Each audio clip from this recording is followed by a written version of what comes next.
agenda item number 3, updates from city departments regarding current fiscal year expenditures and budgetary needs.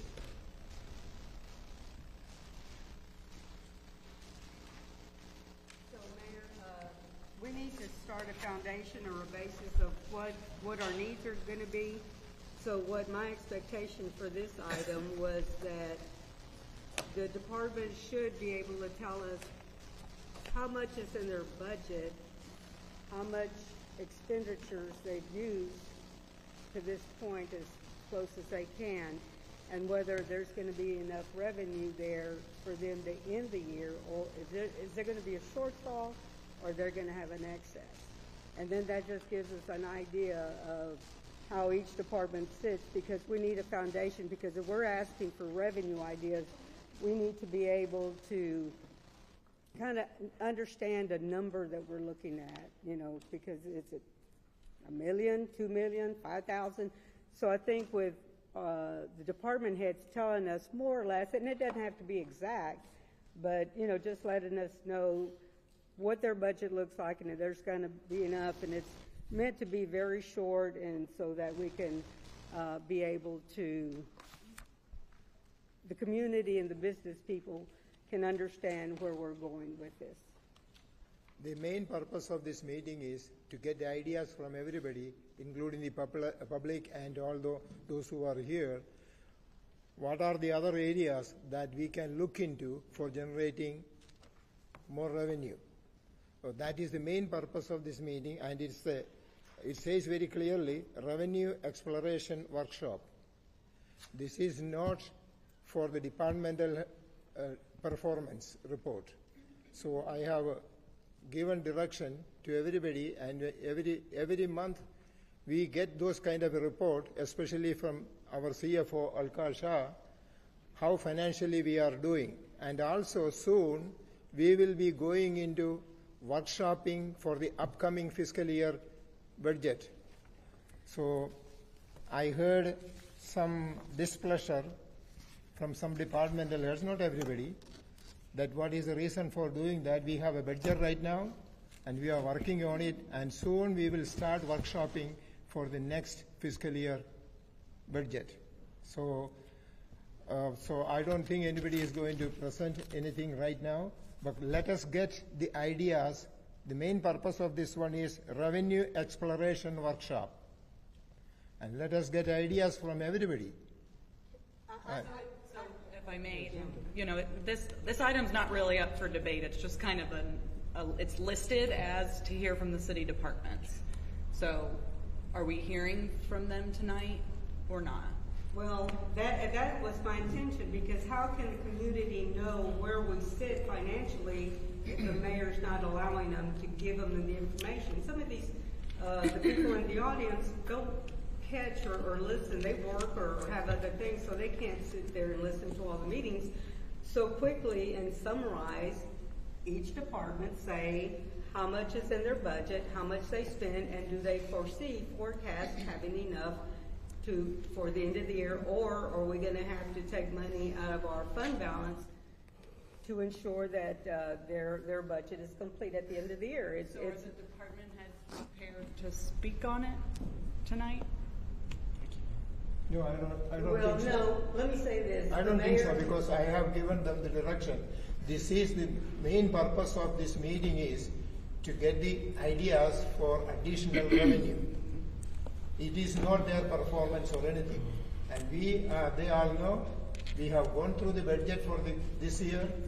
But Mayor, didn't you post this budget, or excuse me, this agenda? Yes. So it's an item on the agenda. If there's a motion to table and a second and a majority vote to table, we can do that. Otherwise, it's here.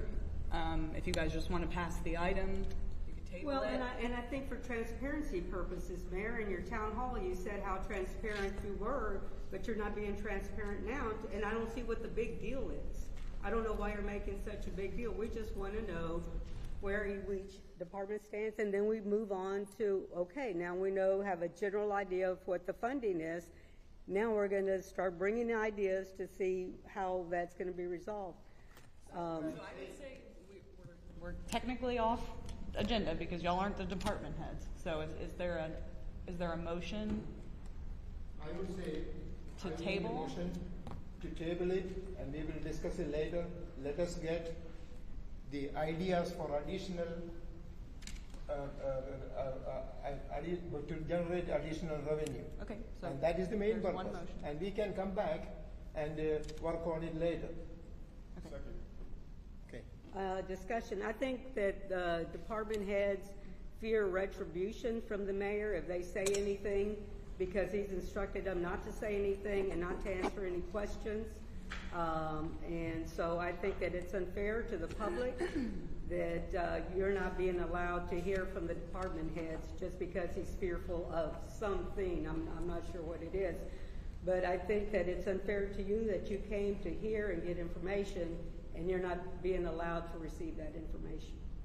Yes, let us get the revenue ideas to generate more revenues, and then we will come back, like I said it many times, then we will come back and they will have, the departmental heads will have all the numbers together. And they will, when they give the report, they will have these additional revenue items, and the city council is going to. This discussion is off agenda, so we need to go ahead and just call for the vote and see if this item is getting tabled. Yes, I'll make a motion. You already motioned, you got your second? You Yeah. can just call for the vote. All in favor? Okay, that passes. Okay, council, when can I make a motion to waive the rules that we can just have an open dialogue?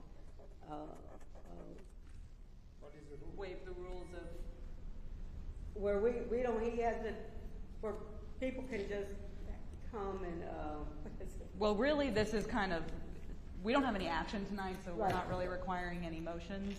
No, it's just to allow us to speak freely, and we don't have to, if we need to say something and interject or answer, we don't have to, Well, we've got to stay on the agenda. right? So for item 4, it looks like it's council members get to make some comments. Well, I'm more concerned about when the public comes in, that we waive the, what's the word I'm looking for? Suspend the rules, thank you. Suspend the rules so that we can have open dialogue with the community once they start bringing ideas.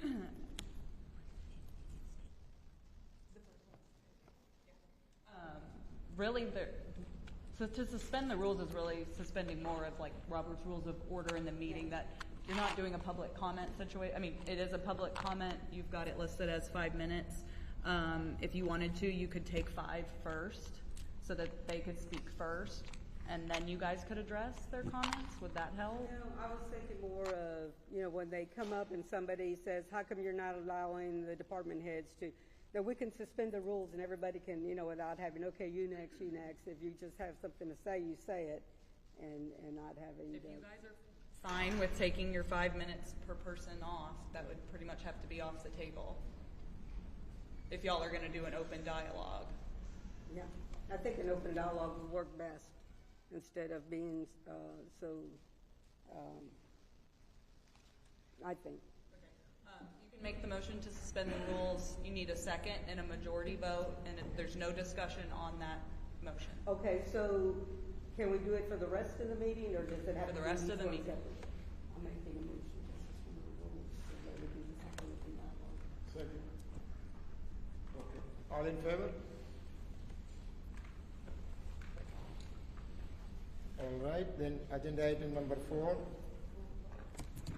Comments and questions by council members regarding revenue generating exploration. I want to begin with, and I want to thank council for allowing this to happen. I think this is the first time we've reached out to the community for assistance. If you watch our meetings, there's been ideas tossed around, but there has been nothing that is going to satisfy the need for us.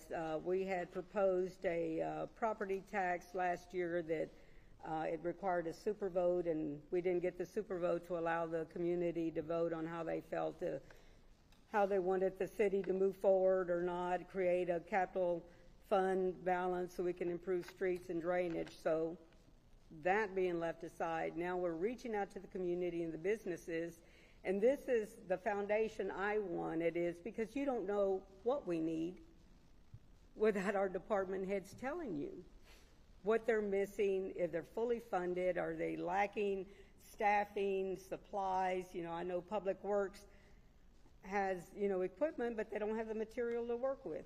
So that's the thing that I wanted the foundation for you to know where we're coming from and what we're asking.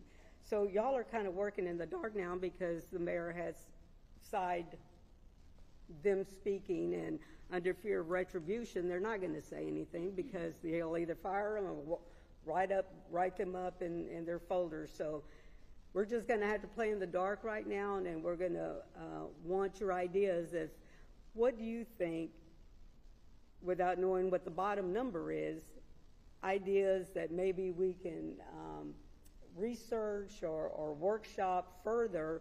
And no idea is a dumb idea, because even if we can get a nugget that we can move on, I think the latest idea, because I know Councilman Wood has brought several ideas, and nothing has really, I think the last idea was Councilman Herrera wants a management district. We don't know what's involved in that, and council is researching, but we don't have any money to pay. That's the crazy thing, because with our fund balance, Councilman Wood, Caldwell, it's a little outdated, but supposedly we have $45 million, but a lot of it is restricted and we can't pay. So fund balance right now is our contingency. It's under $500,000 that we have.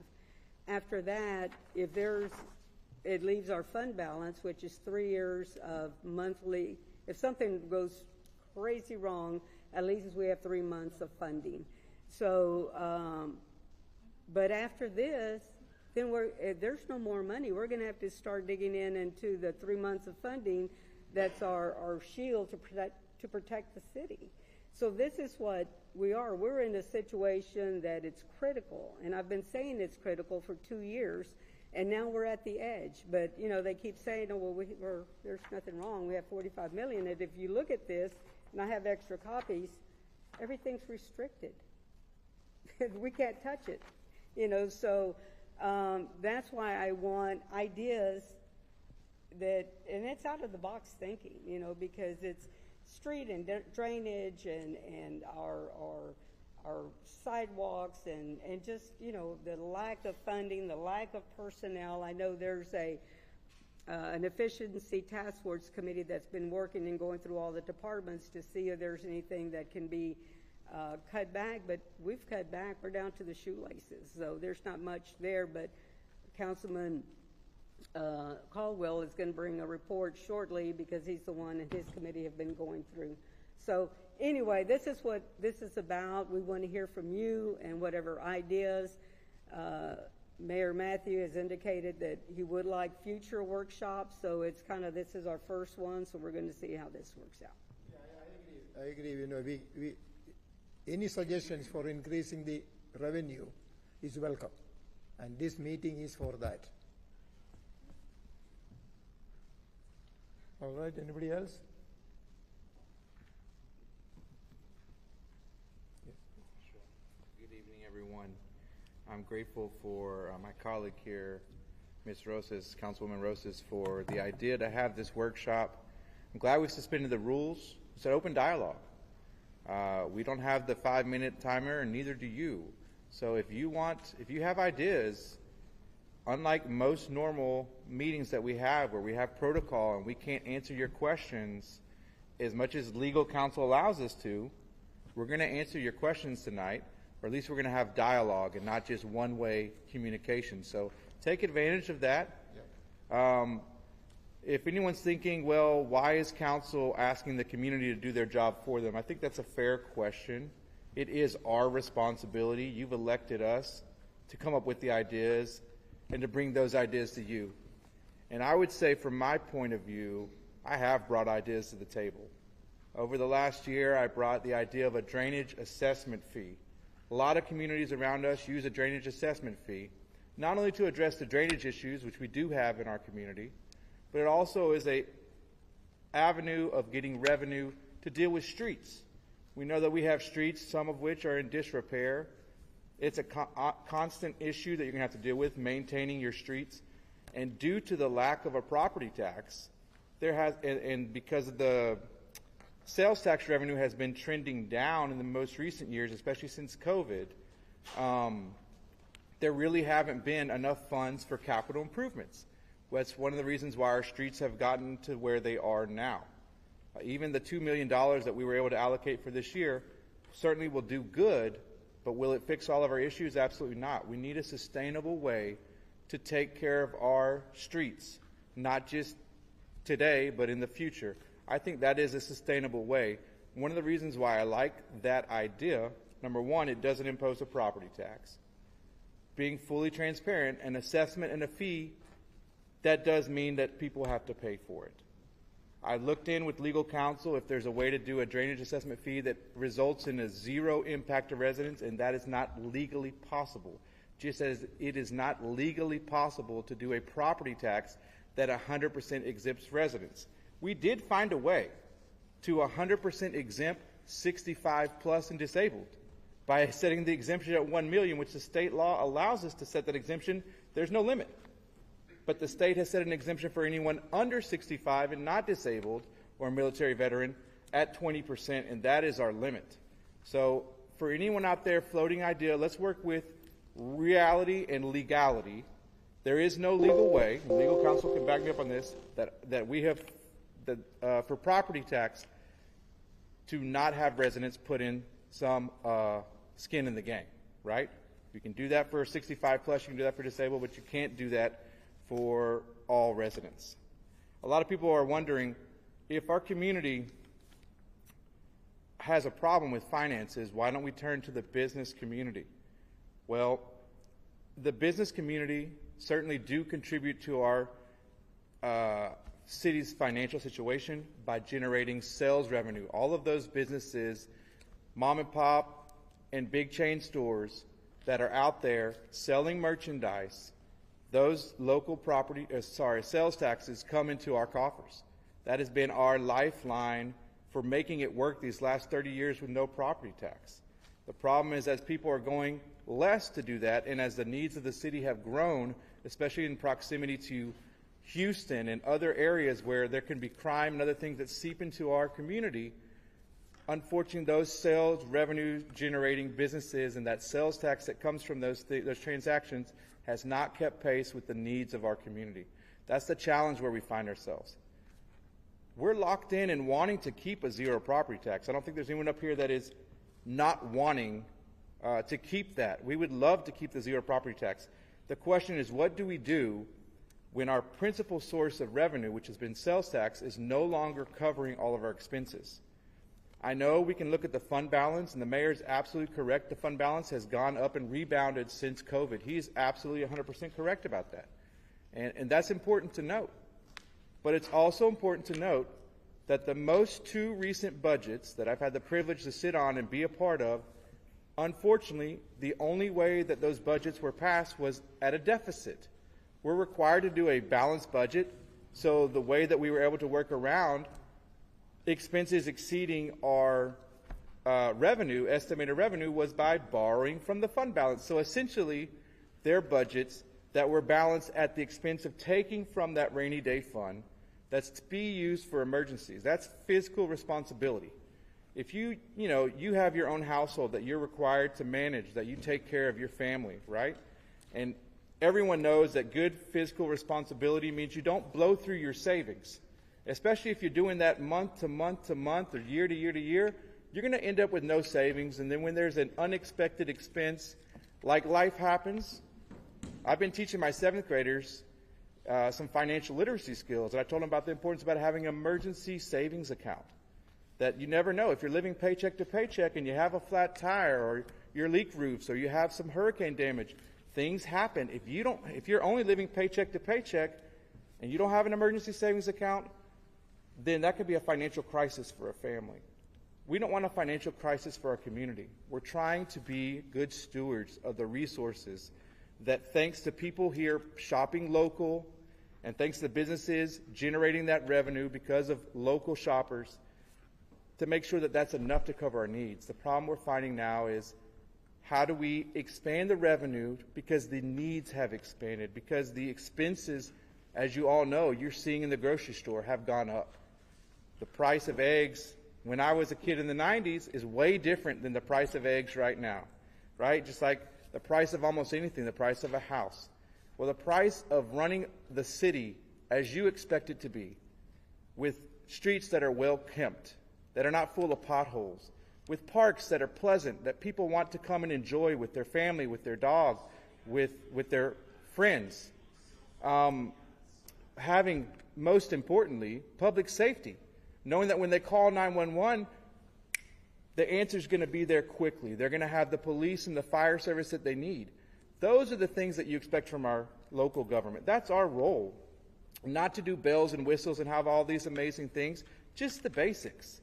The problem is, currently, with our situation as it stands, our revenue streams, as they are maxed out with the sales tax. The state only permits 1.5 pennies per dollar to go towards our general fund. The reason why 2 pennies of every dollar spent in Stafford goes to Stafford is because we have half a penny that goes to the SCDC. If it were not for that vehicle, we would only be able to max out at 1.5. Is that correct? I got to redirect us to the revenue generating exploration, Okay. specifically. So, all right, I'm sorry. I'm trying to provide context, but yes, we are welcome. I welcome any ideas that you have. I think we all are here for that reason. But I do have ideas. I'm not coming here empty-handed. I think that a drainage assessment fee is a good way to avoid a property tax. It doesn't solve our problems completely, but it does help divert funds that are going to public works currently to fixing our streets, to addressing our drainage issues in perpetuity. Also, because it's based on impervious land surface, you can charge those buildings that are taking up the most space, typically like the warehouses that are contributing currently nothing if they're not generating any sales tax. They would actually be putting some skin into the game, helping our community move forward. It wouldn't solve all our problems, but it would move us in the right direction. And there's also a way that we could shift the SCDC funds. We don't need to get rid of the SCDC. It has a vital function, but perhaps at a point where our community is now, where we're almost 100% built out, perhaps diverting half of those funds, instead of them going just to SCDC, and their fund balance just is growing and growing and growing, and yet it's restricted to not deal with the needs of the city, perhaps instead a crime control district could be created. And a quarter of a penny or half of the current SCDC revenue could come in, and that would help offset our police expenses. That is our primary expense in the city. So those are ideas that I have. I'm all ears to listen to your ideas. Thank you. Councilman, you have some good suggestions. That's why we are here for, to look into it and go the best way we can. And you said you want to go next. Yeah, I'll go. Good evening, everyone. Thank y'all for taking the time out to be here. I'll just start off one thing. One of my counterparts said that we're in dire straits. Our sales tax is up 10% for the year already, so technically 7.8, but this month is up 10%. So once again, there's fear mongering, and I'm not going to play that game. So on to our revenue generating ideas. I'd like to commend President Randy Cron and other members of the SCDC, Vice President Damon Leonetti, Gwen Goodwin, Director Mayor Matthew, myself. One thing that we did do and we secured from the county last year was with our mobility bond, Project ID 23314. That's the Pike Road project. We secured $2.9 million that we're being reimbursed next year, at some point this year. Thank you to Commissioner Andy Myers. Once again, $2.9 million. So in terms of other revenue generating ideas, I did my research, and I would like to discuss the TMO grant for the water fountains. That's $50,000. We also have the Child Welfare and Domestic Violence grant. That is worth $200K. Another grant, it is a collaborative crisis response and intervention training program. Once again, they're awarding $2 million. And I'm in touch with Ms. Merchant, our grant writer. So another one, the local law enforcement crime gun intelligence center. Once again, funding $700,000. Give me one moment, please. The National Human Trafficking Hotline, another one. They are awarding up to $5 million. The Homeless Veterans Reintegration Program, incarcerated veterans, this is for our homeless veterans and veterans in need.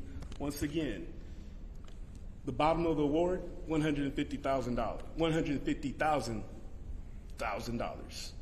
The Stafford's Art Endowment Fund, once again, the bottom of the award floor, $20,000. Top of the award, $100,000. That's just a few of the grants that I did the research on and tried to identify, and I gave it to our team to look into. Another one is partnering with the Fort Bend County Water Improvement District number 2 and the county for improving our Stafford City Park. That's our largest park right there on 5th Street. The goal is to make that thing a destination. Right now it's run down and we only have folks that are playing cricket on it, and there's a few issues that we're gonna have to deal with in connectivity and talking with Centerpoint and allowing them to create, us utilizing their easement to create connectivity. This is one that I'm very excited about, and that's partnering with our private industry. As somebody that was in telecom, I'm looking forward to working with a new entity that's moving into Texas, and they chose Houston as a specific market. And I'm glad that I was able to reach out to them, and you're going to hear more from Blue Stream Fiber in the next few, tonight and then at our next meeting on February 19th with some more details. Another thing, I'm working with the business industry. So I've already talked with all the hotels here in Stafford, various manufacturing, logistics, and manufacturing businesses. We've spoken to over 80 of these business owners, and we're planning on doing a business symposium in April, late April. Once again, I want to thank the SCDC for giving me the go-ahead to go with this, and I want to thank Mayor Matthew and Councilwoman Chin, too, for cultivating this and cheering me on with this endeavor. I'm also calling for an audit, an independent performance audit on the city in every city department. The last one that was done was in 2016, and that's way too long. So I want to see, there's never been one done on the entire city, and that needs to happen now. The main thing, I'm just letting y'all know, I'm being sensitive to those who are homeowners and property owners here in Stafford. And also, if you're a homeowner, you're going to be facing an insurance crisis. I know I am. So just know I'm here fighting for you. We're going to make sure that our ISO is protected, and public safety is a #1 priority. But we're 7 square miles. They're also talking about a crime district. You're keeping it too narrow. You need to do something in terms of public safety. And how do you do the overlay? We'll talk to legal counsel and try to figure that out. This idea has been going on. This idea has been going on since I've been on council way back in 2022 when I joined in July. So once again, these are ideas that have been growing, cultivating, and what are we doing? I would like to see what my counterparts do. I want to see if they do the type of research I do, because at the end of the day, I do care about my community, and I'm putting the work in, and I hope y'all see it. Thank you. Anybody else? I can say. Okay. I want to thank you, everyone here tonight. Yeah, this is the title for this agenda is Revenue Exploration Workshop. You are here because you care about the future of our city. And sometimes I feel like since I've been council, 2019, what I do is I watch if we see the consent agenda, which is every meeting we have to look, the consent agenda have all the payment to go through council. Sometimes it's over $50,000 they have to get approval, and sometimes there's some expenditure we need to see. But if you watch those videos, I find several times I find some error, and in a way, that's a saving for the city. I think sometimes like this, revenue generate is not one night, it's not overnight, it's not sitting here, we talk about it, we can get it. It takes time, especially take time for our local business, building them. I will give you an example. I think local business owner, they're the one provide the sales tax for all these years. We are rely on sales tax for all these years. So the more business we bring in, and if they are successful, then we have more revenue come to our city. I think you agree with that. So I'll give you one example. Sometimes the revenue generate idea is not just they come because you talk about it. You have to spend time to build this. I'll give you one example. You all remember COVID-19. COVID-19, it's a huge impact on everybody, especially for the business in our community. Because, they struggle, business shut down. You remember this. Business shut down or also uncertainty. So do you know at that time, the government, federal government, launched a very good program. It's called Paycheck Protection Program. It's called PPP. I don't know if you know PPP. Is any business owner here receiving a PPP? Raise your hand. Any business owner? So you know, Randy. And can I ask anybody here is business owner from Stafford, other than any other business owner? So we got this lady, we got Randy. Did you receive PPP during the? I did not. I relied on my own sources. Okay. Some people, I tell you what happened. The PPP, they will provide the salary for business owner because let's just say you have a restaurant, you hire people, you open a business, but COVID-19 comes, you shut down your restaurant, you have no income, right? But the PPP, they pay you the money to continue hiring people to do the business. So, but the problem for that is PPP, the process is very confused. There's so many forms. Randy, do you remember? There's so many forms. You have to fill the form. Excuse me, Mayor, point of order. Can we go ahead and redirect to the agenda itself? No, I know. I want to just give you an example how the revenue is not overnight. You will take the time to build in a relationship. So let me make it quickly. So I reached out to SBA, which is a small business owner, a small business administration in Houston. The director, we are good friends for many years. He came to city of Houston. He came to our city, and doing the presentation. For how do you feel the PPP? How to apply? He did a very detailed presentation. I don't know anybody have a chance to know about that. At that time, Mayor say put this on the website so people know how. Guess what? I heard so many good business owners tell me, Alice, thank you so much because they watched the website and they. Yeah, I know. I'm going to say.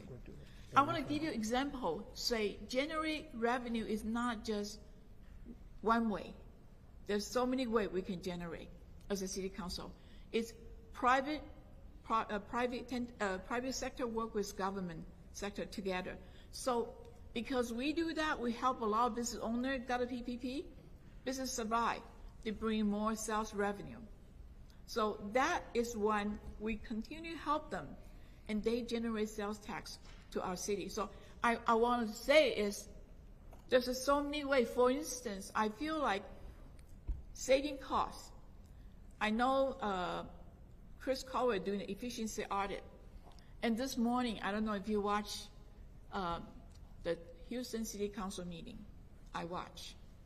They have an efficiency audit. They talk about how to save costs.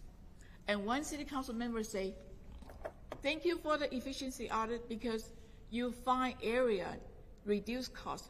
When you reduce cost, in a way, it generates revenue too. It's revenue minus expenditure, and that's a fund balance. So we're gonna receive report from our council member Caldwell soon. So I believe we can see how we're gonna improve efficiency. For instance, maybe possible we can combine some department together and make make our job more efficiency. I don't know until the report comes. So, like I mentioned to you, I like to hear from everybody tonight. Every idea is a good idea. Let's work together and make this city a better one. Thank Anybody you. else? Any councilman? I'll go ahead and keep my comments and points short. So, as many know, I went ahead and proposed what's called a special purpose district study to see what type of study, if a special purpose district could go ahead and be implemented. And this is not a new idea. This has been kicked around several years over. I believe our police chief had even brought it up during Mayor Willis's time, and maybe even before that, of a ESD or a public safety district. So I'm not going to take credit for any of this. I do think, though, in conjunction with working with our Economic Development Council, and yes, that has happened before because there are other municipalities that have these working, can go ahead and offset certain assessments, taxes to the residents and place them to the businesses to go ahead and allow the residents to go ahead and benefit from. Also, other things that I'm looking and have proposed is creating MOUs with Fort Bend County and Harris County. Respectfully to my colleagues, I'll say this, that, and I'm a former county employee myself, that when you look and you drive around our city limits in our city area, you see little to no county services. I mean, literally, you have the library on right off of Dulles, which we can go ahead and make an argument whether it is or is not in the city of Stafford. So, case in point is I made mention after discussions with our parks director, Mr. Young, that there's $700,000 there. $700,000 if we create an MOU where we potentially could go ahead and work with, majority would be precinct 2, and we charge a certain staff member, who it would be, whether it's our legal right over here to my right or another designated staffer. We approach them and ask them to go ahead and take over maintenance of the parks. Maintenance of the parks is definitely and when I say that, besides maintenance, they also will go ahead and do the upkeep of all the equipment that's there, water lines and whatnot. I know that the Economic Development Council had went ahead and provided some water relief for these parks. But out of $700,000, that frees up $200,000, or maybe a little less than that, a little more than that, because I believe the employee costs there would have to be absorbed by our general fund, because no way would I be advocating that we lose any employees or they lose their jobs. But that allows close to $500,000 to go back to our general fund. Yes, grants are a great deal, but it has to work for the city of Stafford. There's a lot of grants out there, but number one, that doesn't guarantee us that we're actually going to go ahead and receive it. We can go ahead and apply for grants all day long, and keep in mind, as a reminder, for the most part, grants are they're short-term hits. Homeless population and otherwise, we have to look realistically, what are the grants that we can go ahead and get? And keep in mind, as mentioned, we're 7-mile stretch of roadway. We're going to have to fight with everybody and their grandmother, so it has to really fit. We have to really do our job in advocating for that. I will agree with each and every one of my colleagues to my left that, yes, we all have to work together. Your input is important. As Councilmember Bostic had mentioned, we have a gentleman that's going to go ahead and do a presentation here today with Blue Stream Fiber, and I believe he's going to go ahead and present on the 19th, and I'm very intrigued with that. But a lot of these things are one-time shots. I'm not going to go ahead and propaganda and go ahead and politic and whatnot. That's for another day and another time. We're here for you. I will say this, though. Our situation is getting close to being very, very dire.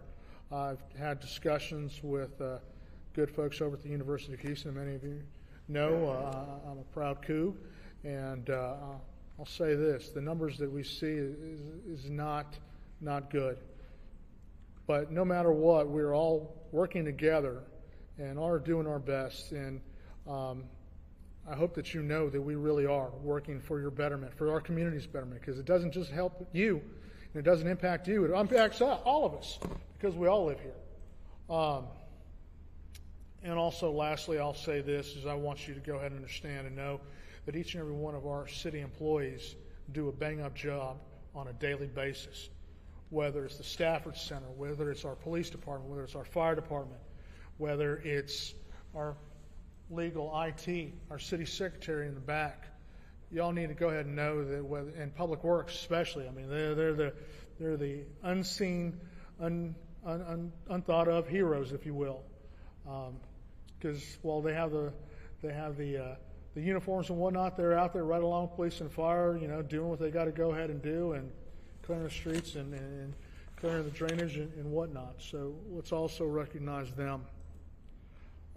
Also, I see that we have a good friend and colleague with the Stafford MSD. There's other things that we can go ahead and do to work together with them, whether it's offsetting costs and creating additional MOUs, whether it's the Civic Center and the swimming pool or otherwise. When you look at health benefits, can you imagine if we partnered up with their employees and our employees to go ahead and generate a larger pool of employees? So you talk about bargaining and buying power and negotiating power with the healthcare providers that are out there. Office supplies, same thing. A pen's a pen. We buy it from Office Depot.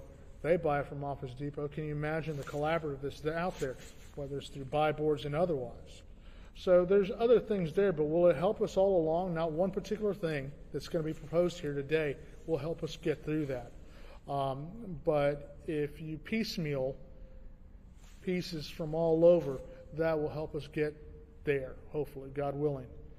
Anyway, Mayor, I'm not going to go ahead and take up a lot of time, because I know that I personally, the main reason of this was to go ahead and hear from the public, let them know where we're at, and go from there. I appreciate you, Mayor. I appreciate the onus that's been thrust upon you, and understand that you've got a heavy role to fill. So thank you very much, and I'll go ahead and leave my comments and questions to the general public.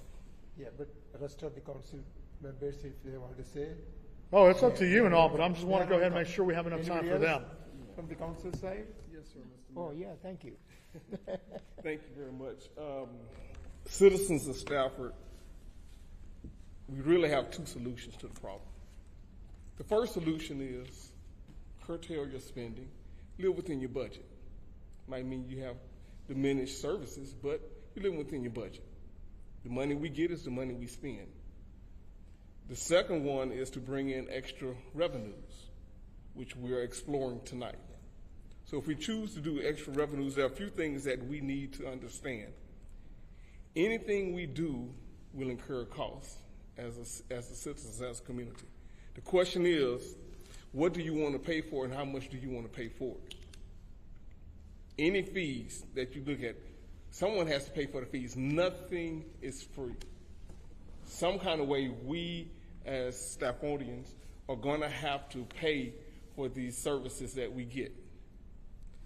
The two things that we're looking at tonight that we're really hurting are our operation budget and our general fund. How do we keep our employees, and how do we pay for the other services that we have? Unfortunately, I don't know if we've had a capital improvement budget where we do streets, ditches, and other things. I haven't heard of one in a long time. Ms. Alkin, am I correct? We haven't had a capital improvement budget in a while? No, sir. You don't? Thank you. So what we have to determine tonight is, what do we want and how do we get there? There are a lot of options out there, but what do these options bring? Everything has a consequence to it. Again, if we start going after different assessments, who pays for it, and what are the restrictions on those assessments as to how we can allocate those funds. When we do grants, what are the restrictions on those grants? And it's a quick fix. We're looking for long-term solutions that will make our city viable, that will make sure that our city will be able to stand and continue in the path that we need to go. We can't have a quick fix. Fire chief has done a great job of running down grants. He's at a point now where the grants have dried up and they're no longer giving us the grants. So now he's back at square one because we did not find a solid solution to fix a problem. We went for the quick fix. So I encourage us tonight, as we explore all of these options, let us use the parameters of we need a long-term solution and not a quick fix. Because 2 years from now, we're going to be at the same spot again, going over the same thing over and over again. I think that we need to look at our spending. If you have $48 million, that's all you spend. You don't go out and write a check for $60 million when you only have $48 million and say, well, where am I going to find the other 12? That is not good management. We as city council are in charge of making sure that we manage the budget that we have, the expenditures that we have, and to make sure that our expenditures do not outdo our revenues. As we look at these revenue generators, again, let us make sure that we understand the parameters that they come with and the restrictions that they come with. We need a long-term solution. And we're throwing out great ideas, but have we really researched it to see? I mean, because everything that glitters is not gold. You know? So we need to make sure, and this is going to be a hard problem to solve because we're not getting any favors from the federal government, we're not getting any favors from the state government. Inflation is rising, we're being taxed in other areas. Car insurance, home insurance, food costs are going up, the cost of education is going up, the cost of gas is going up, but yet we're trying to provide a lifestyle that's suitable for this city. So we do not want to tax the people, but we want to try to find a way to bring in revenues. We thought that the grid would do it with the sales tax because that's how we live off sales tax. And from what I understand from the Councilman Bosque is that we have small improvements in sales tax, but is it sustainable? And that's the big word, sustainable. Sustainability is what we need. The fluctuation of sales tax is not sustainable.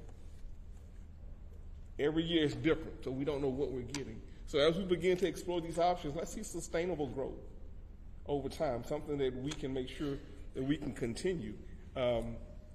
Again, that's all I have to really say as we look at these options, Mr. Mayor.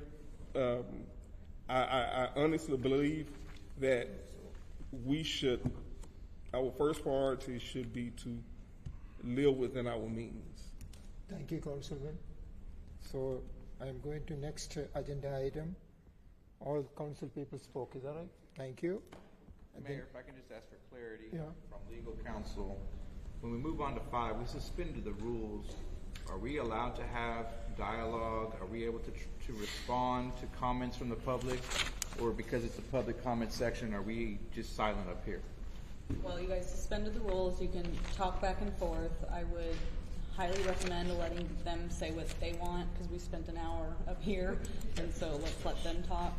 And there also is going to have to be somebody to cut things off. You know, we can't be here until tomorrow. I'm also going to be very strict about staying on topic.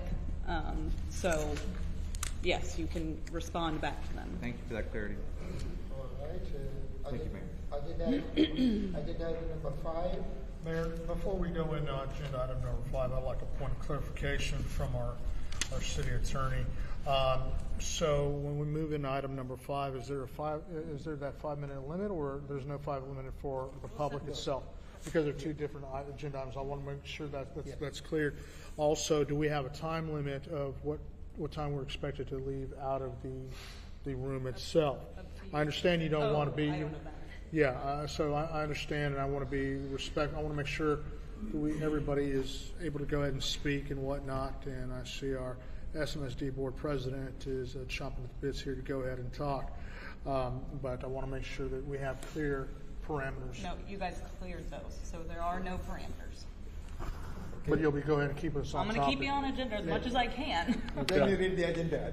Good deal. Do Thank you my very much. darndest. Yes, ma'am. Agenda item number 5, questions and comments from public regarding revenue generating exploration ideas. If I may ask that whoever does come to speak, identify themselves so that our city secretary can have the record. Thank you. Can I come up? Yes, now you can. Good evening, Manuel Hinojosa, 12807 Linda Street. First of all, thank you for your service, and thank you for the opportunity to come and address you. So for the better part of 2 years, right, we've, as a community, you and us, have had a dialogue or discourse on, revenue and finances. And we have a house divided, right? We have 3 members of council that have one view. We have 4 members of council that have a different view, right? And so when the agenda came out and it said the city department updates, I was really looking forward to coming tonight and hearing from the department heads. I think the best, greatest resource that any organization has, it's its employees, right? These men and women are your greatest resource and your greatest value. You should lean on them for feedback and information. I was kind of hoping to get that feedback so that I could see from that debate about whether to tax or not to tax, to see how we were doing. Have the adjustments that have been made, are they moving in the right direction? I'm very optimistic that Councilman Bostic mentioned the sales tax up 7%. I would have really liked to have heard from CFO about that. I applaud the grant opportunities; those are great. So a lot of efforts that are going on. So I'm disappointed that we're not going to be able to get that, because one of the things that's true, if we have more expenses than revenues, at some point something has to give, right? So if that should be the case, I also wanted to hear what are your priorities in terms of if something does have to cut, what is that going to be? What's your thought process? How are you going to get to that point? But we're here to discuss revenue opportunities, and I don't want to get in trouble by council. In most public organizations, your biggest revenues are your sales tax, and most everybody, we're very unique in that we don't have a property tax. Everybody else has a property tax. So we're kind of a unicorn, right? And so, my revenue generating ideas is to lean on those places that can generate revenues, like the grid, places where you can go dine and eat and have entertainment and spend your money. I'd rather spend my money in Stafford versus going to Sugar Land or Houston or what have you. But the reality is, sometimes those places are not as attractive as other places, right? The grid is, but unfortunately most of those revenues go back to the builders. So that's hard, right? So really then I'm only left with the only other option, which is figuring out, how much of a tax would be sustainable to meet our needs. But without getting that feedback and having candid discourse amongst you, where you're not talking over each other and at each other, but talking to each other, it's hard for us as a community to really figure out where the truth is, right? Like you hear we have a lot of money, and then you hear we don't have money. So either you guys are all lying, or there's some truth in there, right? So we'd like the opportunity to hear what that is so we can decide for ourselves, right?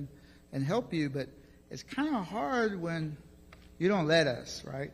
And when y'all are not collaborating and acting as a team, you guys are a team of 7. And if you're not leading from the heart, you know, you're missing your calling and your mission, right? So it's really hard up here to give you ideas, because the ideas that I would have, they're really not sustainable, because you're not going to get that realization, because we collectively settled into a bad contract. And then the other places that could use revitalization, we don't have any money to revitalize them. So we're kind of stuck.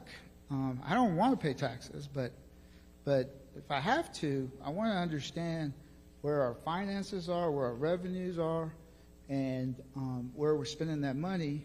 And then for the council side of council that's promoting the tax, I'd also like to ask you, like, okay, if you did get this tax, what steps are you going to put in place to prevent us from being in the same spot 5-10 years from now, right? Because at the end of the day, if spending is more than your revenues, those lines cross, you're going to be back in the same spot. But we have to have that dialogue. So those are my comments. I appreciate the opportunity to speak before you. Thank you.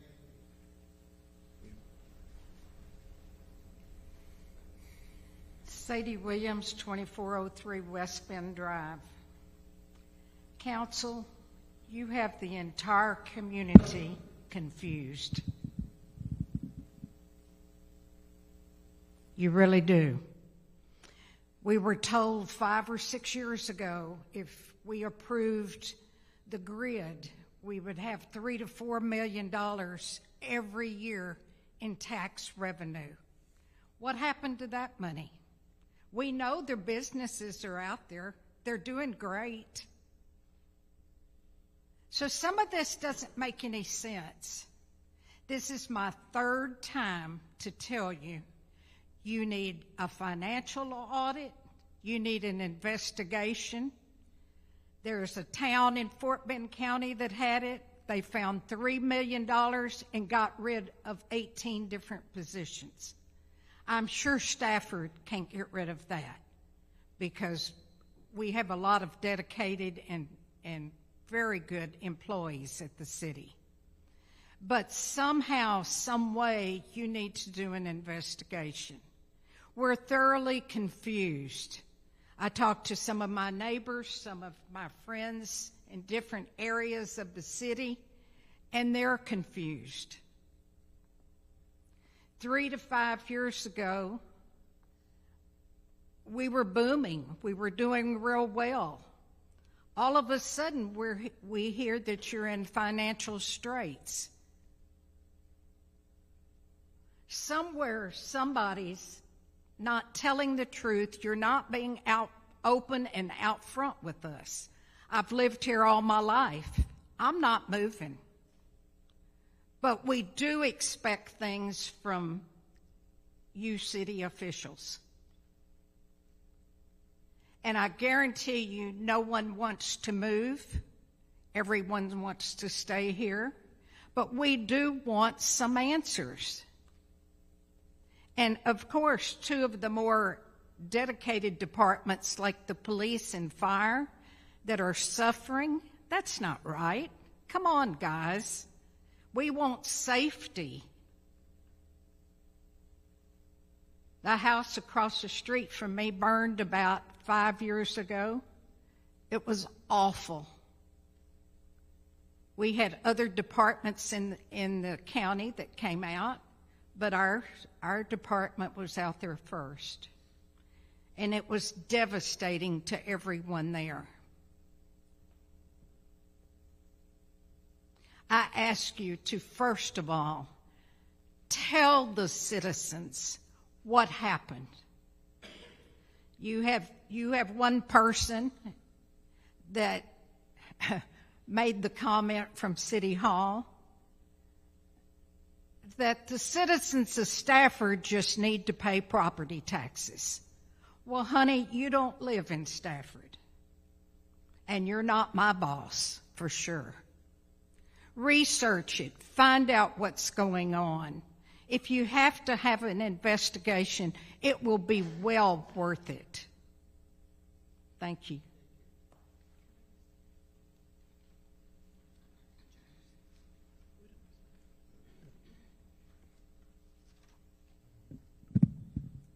Joe Longoria, 12811 Linda Street. From one lifer to another. I am also confused, and I'm sure a lot of other people are confused. Because we came here after getting the agenda 72 hours before, and clear as mud here, item number 3, updates from the city departments regarding current fiscal expenditures and budgetary needs, 10 minutes per department. I'm a little disappointed that you all chose to skip that, to postpone that, to not allow our department heads to come up here very quickly, because they've done it to you all 4 times already before this. Very quickly, a little recap on what their budget is now, where they're at now, and what their needs are. That's the only way you're going to get people to say, well, I like that, I understand their needs, this is what my idea is to help them get more revenue. That's the only way we're going to do that. Why skip it? And I'm disappointed at legal to allow that to happen. It's on the agenda. Open Meetings Act. People come to see each agenda item properly discussed and thoroughly investigated. Why do you allow that they skip this? I understand a motion was made to skip it and the vote was on. That still doesn't make it legal. That's still a situation where it's questionable. Why else would we waste our time coming over here? We saw that. Yeah, I'm addressing it to them, specifically to the mayor. He is the leader. He is the one that makes this agenda. Stick to it. If you have intentions of eliminating one of the agenda items, then do it before you publicize it, for God's sake. Now, in terms of revenue, again, I iterate, we need to hear from the department heads. There's some people here that haven't been to meetings like I have, and I've seen them. I've seen their reports.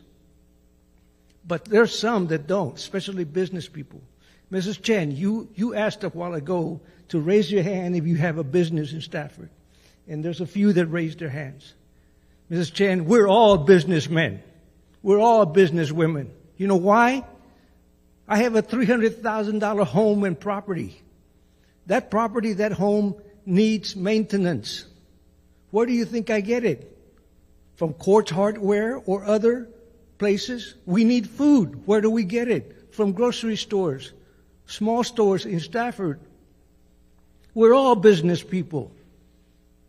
So don't isolate business people from residents. That's not fair. We're all business people.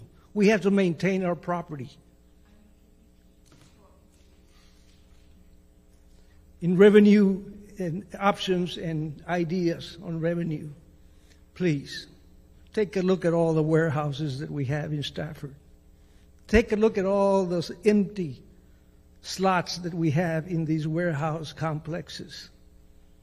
Why can't you generate a committee that would look into what would it take to attract people to come and populate those vacant warehouses? Go around Stafford and see how many shopping strips have empty spaces. Get a committee. Maybe it falls under the SEDC, I don't know, but somebody needs to find out what will it take to populate some of these empty warehouse slots and shopping strips. That's revenue coming in if you do that. And the people can help you. Maybe we need better advertising of what we have to offer here. That's an idea, a possibility of a revenue incoming, possibly. And what I keep hearing from at least 3 of you is that we don't need a property tax. If we don't need a property tax, then why are we still living with flooding problems and issues? Why are we having to do or see broken up streets, potholes? Why can't we understand or see the street signs that are fading away? Why is your city hall, where you work, why is it broken down? If we have enough money, why? Why is it that we don't need additional revenue? Mr. Herrera was kind enough to study and bring up the possibility of financial districts. Great idea. Where is it going? I think he brought it up 2 or 3 minutes before, meetings before. I haven't heard anything more about it. And even that, folks, will not generate the amount of revenue that we need in order to keep up with the maintenance of the city services that we have.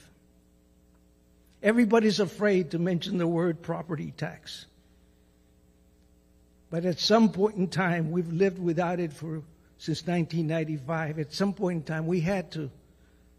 It was a jewel. It was a benefit that many people came to Stafford because of that. But it's worn, it's done its duty. It's served its purpose. We now are at a point where we need more revenue. And the only sure way to do it is to increase the money coming in by way of taxes. Nothing is free anymore in terms of property. So we need to find out how we can best come up with a figure that would be most viable by most of our residents. We're going to have opposition, sure, but we have to convince them. We either pay now or we're going to pay later. But we're going to pay. We're going to have to pay if we're going to stay here. Mrs. Williams said she's not going anywhere. I'm not going anywhere either. But I would like to see it improved, even if it means a sacrifice here and a sacrifice there. We all need to pitch in. And we need to stop saying that we don't need any property tax because we have enough money. We do not have enough money. You have the police department that needs safety vests, the fire department that needs equipment. Maybe that's why you don't want to let them actually come up here and state what their needs are. Not for the end of this year, Mr. Mayor. We need to think 3 to 5 years in the future. That's what we elected you for. Be a leader. Come up with ideas so that we can also kind of look at them and see what we can afford, what we're able to afford, what we can do to afford those ideas. But you got to be open. Like Sadie said, you've got to let people know. You got to communicate. Some of you don't want to communicate, or at least I say, I can't. I hate timers. I don't like to be timed. I can't finish my thoughts when I know that I'm timed. And I thank you for letting me go on for a little bit more now.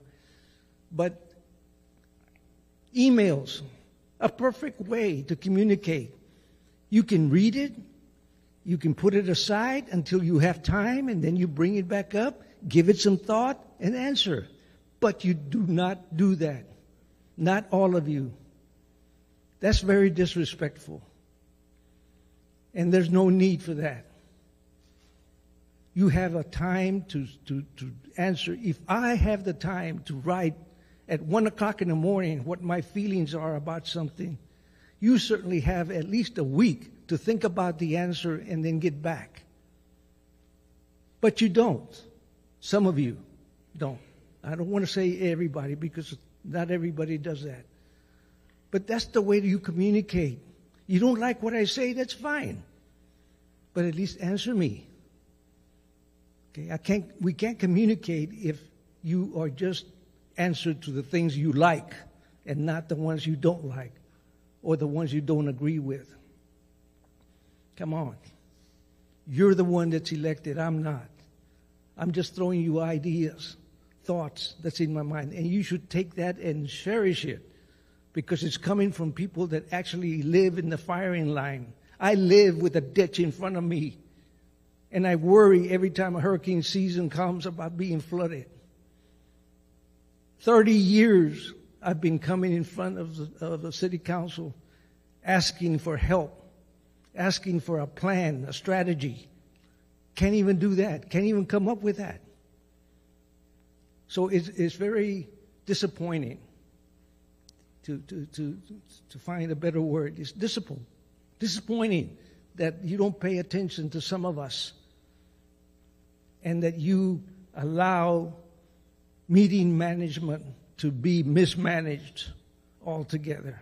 This is a mismanagement situation where you entice people to come because of what you put on the agenda that's going to be discussed, and then you decide to push it off. And worse still, we came to hear our department heads tell us where they're at right now in expenditures and what it is that they need in the future. Now we can say, oh yeah, that's valid. Let's find a way. Then we step up and we give you options or at least ideas of how we can address some of their needs. But if we don't know, how can we answer? Thank you very much for hearing me. Appreciate it.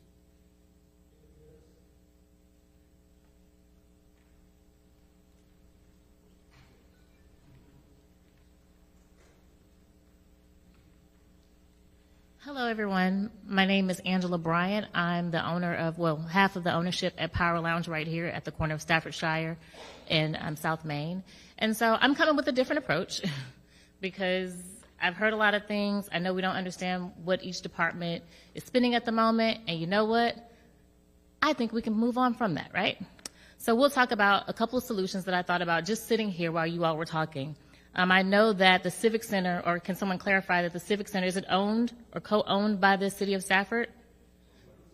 It's owned by the city. So is there a way that you all could institute maybe paid parking? Because we have a lot of people that come into this space every day I drive as far as Humble. So we have people that pass through here coming for concerts and other events. They're used to paying for parking. So if you institute something where you're paying $10, $15, people are going to pay it because they've already spent the money to actually see whatever performance is going on. That's something that you can institute, and you can do it for the duration of the time that you have that building, which should be forever since you all own it, right? Simple solution, something you can put in place rather immediately. You may have to hire a few people before you're able to afford maybe the little parking meters or something like that.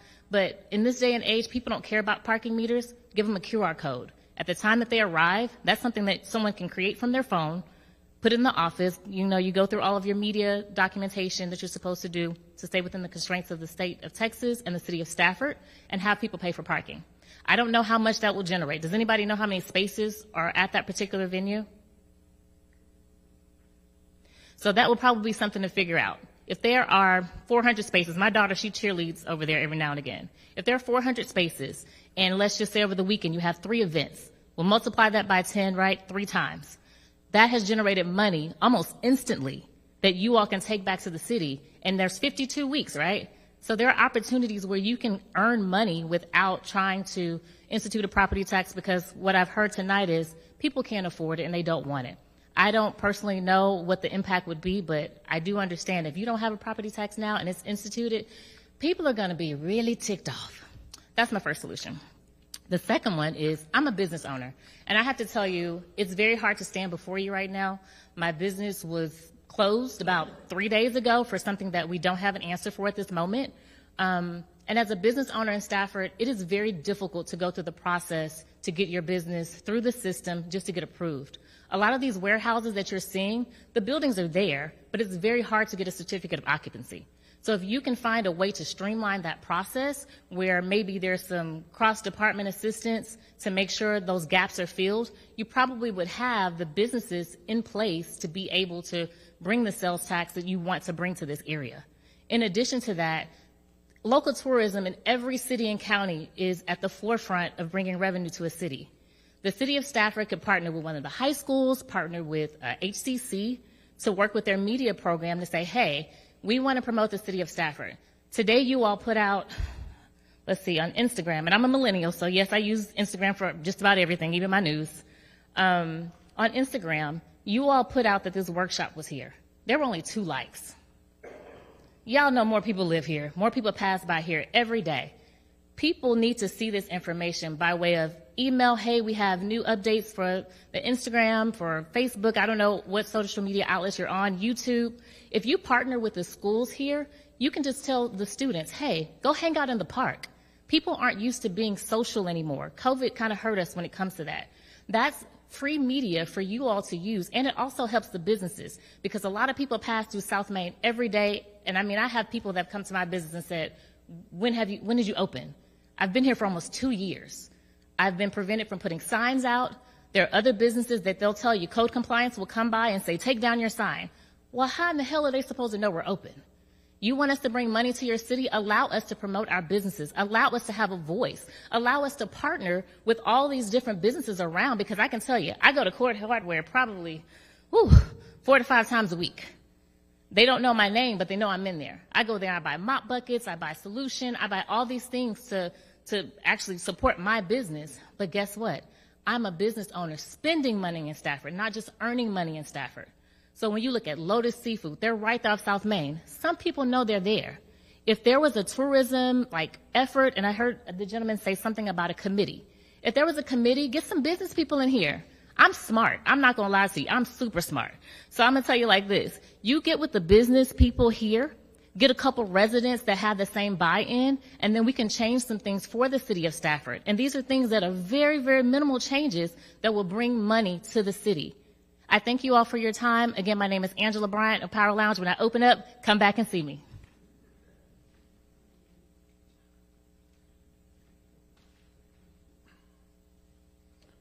Randy Cron, 13119 Francis, speaking as a citizen and board member of the EDC. Throw out a bunch of things here. The EDC, on the paperwork that Virginia and a lot of people think the EDC has $18 million. Yes, we do have $18 million in the bank, but we only have 12.5 that's unencumbered. We are fixing to kick off a $7 million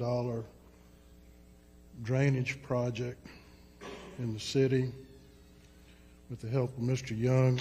That was approved by the EDC and City Council 2 years ago. Things move slow in Stafford. So we're going to get that going.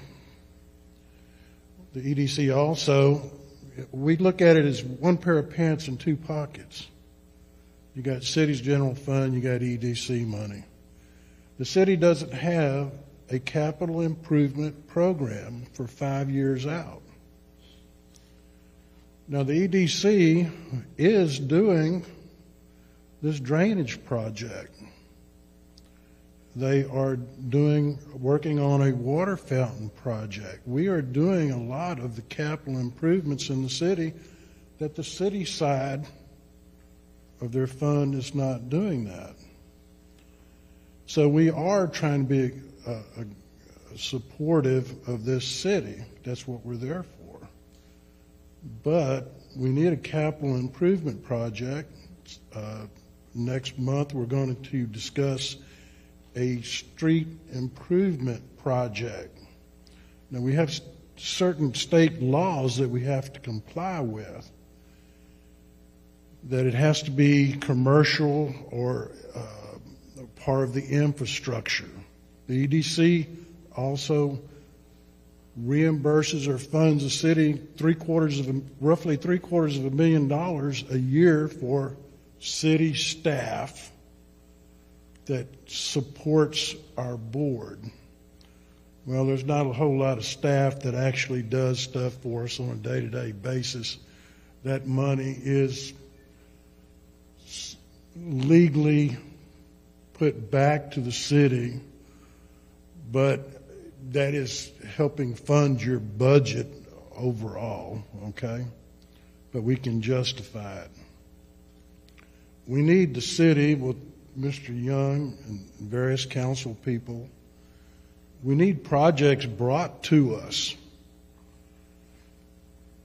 The past public works directors prior to Mr. Young brought the drainage project to us. It got approved. It never went ahead. William came on the board. He brought the water fountain project to us. We're getting bids on that. We're moving ahead with that. The EDC can fund a lot of things in the city that we can legally do, but we need it brought to us. Y'all need to we can come up with some ideas, but the city council needs to bring up with ideas also.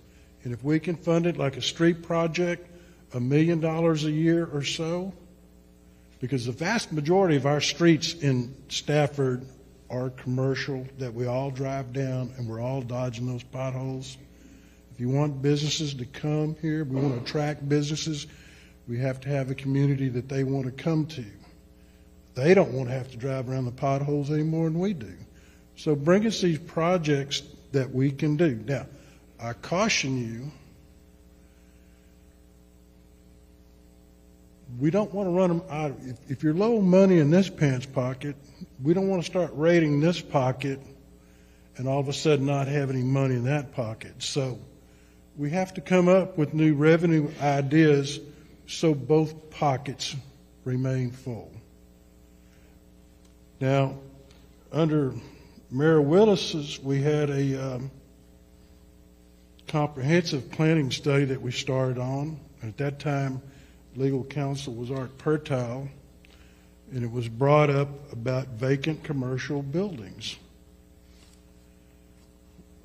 I'll give you an example. The strip center there by Popeye's Chicken. You got one tenant. The rest of the building's been vacant. It's been vacant ever since it's been built.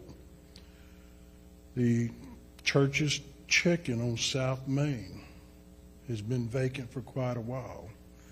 We used to have a vacant, it's a grill, I want to say bar, grill.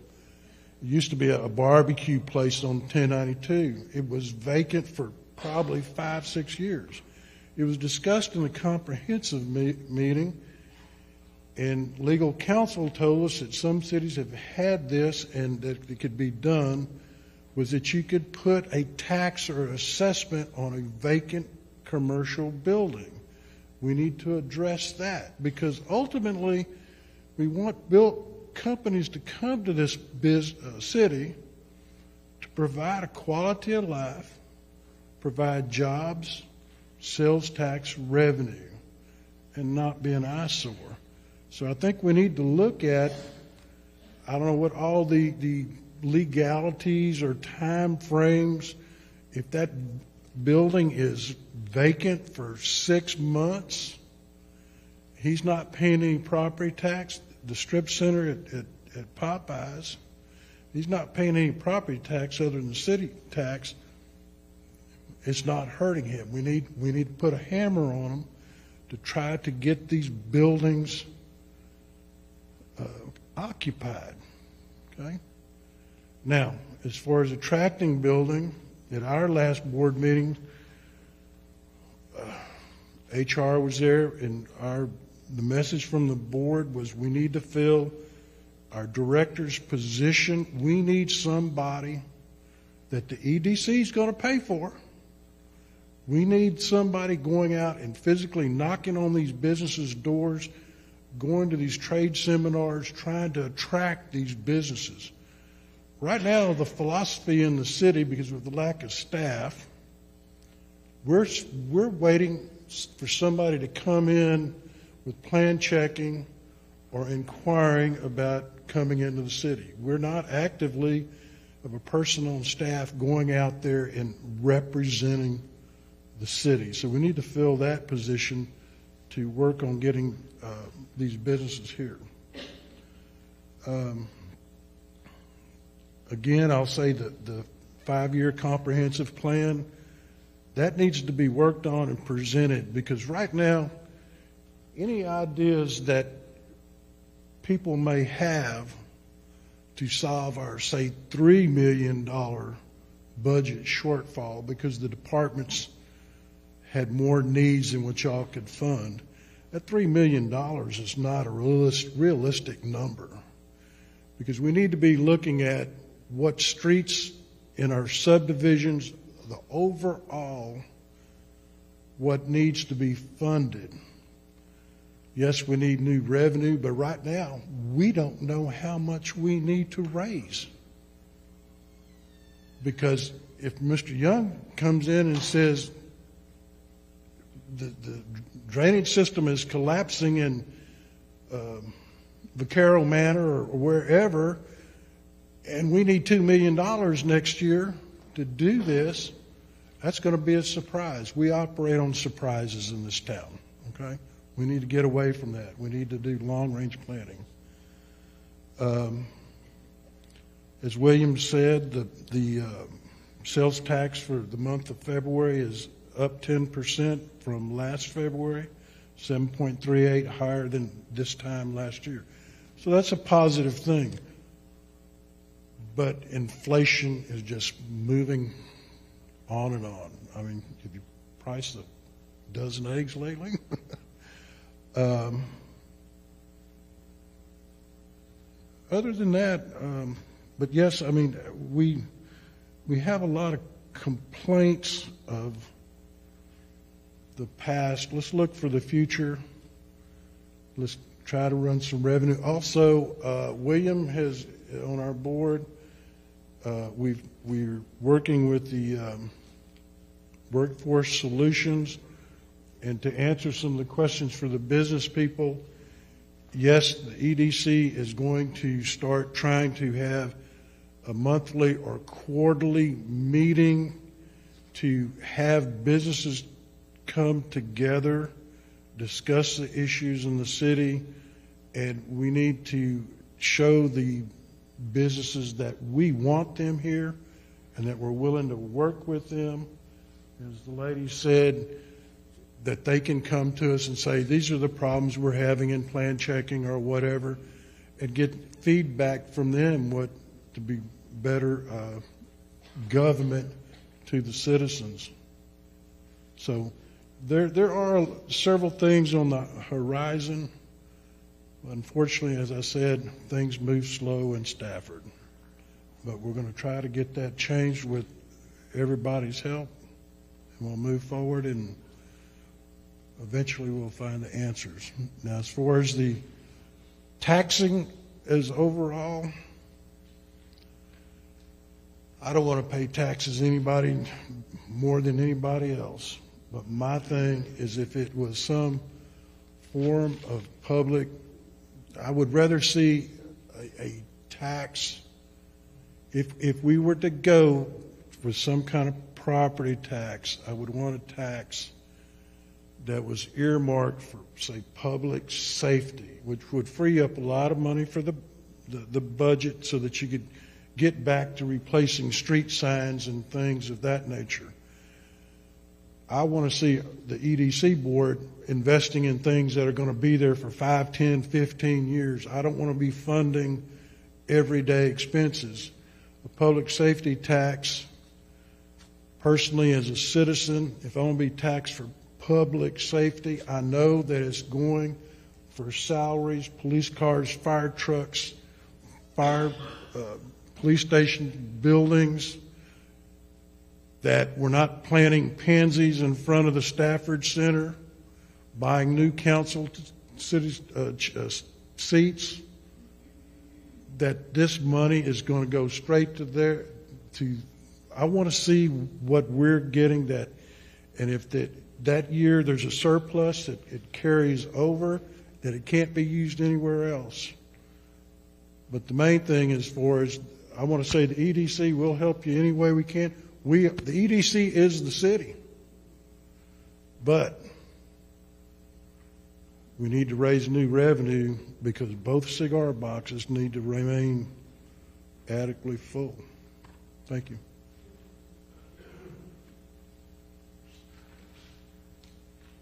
Hello, everyone. Always good to see you. I consider everybody in here like Stafford family, and I don't know how you're feeling about yourself right now. It's deja vu for me. because I know exactly how you're thinking.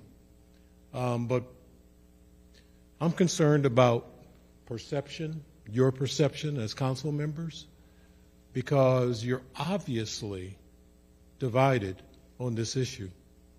And that's okay. That's the democratic way. But we're not going to get anywhere until you come together.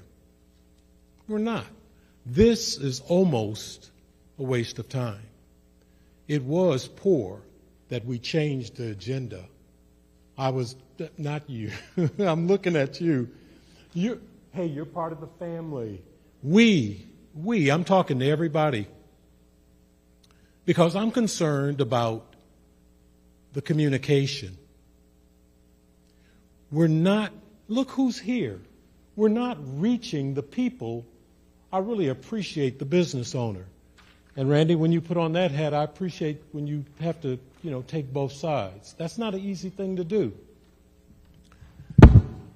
I propose to you, you all do an excellent job speaking to this little small audience, which is comprised of almost 70% of the people who are affiliated with the city. You're not reaching anybody with this issue. No one. You're in the negative if you're going to go by the percentages. It's scary when you think about the percentage of people that you are talking to right now about this issue. There's no bad idea. I love brainstorming. Everybody up here, if you contributed anything to this conversation, it's a positive thing. But you cannot feel that you've been productive in this meeting. You cannot, none of you should leave here feeling that you accomplished anything until you reach the right people. If we talk about generating revenue, I was talking to my friend AJ today, and he was saying that 90% maybe or higher of what the police department and the fire department utilizes their budgets for, it's for the businesses. Think about it. The square footage that the businesses take up in this city. Think about that. What's left after that for the residents? It's a very low number. AJ's much better with numbers, so I'll leave that to him to explain to you. But you know this to be true. You know how much square footage is taken up by the businesses in the city. Why don't we come up with a plan where you get to articulate our issue directly to the businesses? You should be excited about the opportunity of going to a Costco's, going to a Walmart, going to Chick-fil-A, and telling them that to improve and have an overall improved quality of life for the residents and the citizens and the businesses, we have needs and concerns about our future. You're so stuck in the last century. And I can say that because I've been you. I've been sitting where you're sitting. So I know how you feel, but you're not getting anywhere. Nowhere. I'm afraid if we had heard from every department, what difference would it have made based on the percentage of people who would have heard them? It wouldn't have made, come on, you guys. You insult the department's intelligence for them to sit back. They can't feel, I can't feel for them. They may feel frustrated that they can't say how they really feel. Every one of them are very capable of doing it. But where is it going to get us? Nobody's going to hear them. So why don't we, Mayor, as a leader, the idea of breaking down into, since you're so divided, one person who's on this side of the issue, but you've got to come up with what you would say to a CEO to let them know the needs of this city. I don't think anyone would turn down the idea of there's a major need for our police department. There's a major need for our fire department, and communicating that to those who need these services the most. That's my idea. So that may be just, a drop in the pan, but I just have this block because I come in here and I get concerned about the stalemate. And you're prideful about it. You got an attitude about it, a chip on your shoulder about it. I don't know if you realize that, but we can see you. You are not invisible. We see you.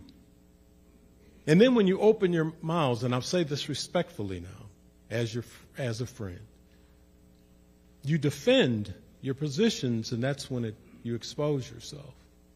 You can't help it. You can't help that. But you need to do something about it. You need to look in the mirror. There's a paradigm shift that needs to happen. You need to bring this city into the 21st century. You're not doing it. You're not doing it. You're not doing it. And you've done a lot. When I come onto this campus, onto these school grounds, I see change. Now, it took a lot for them to bring about that change. I don't see the same change with the city.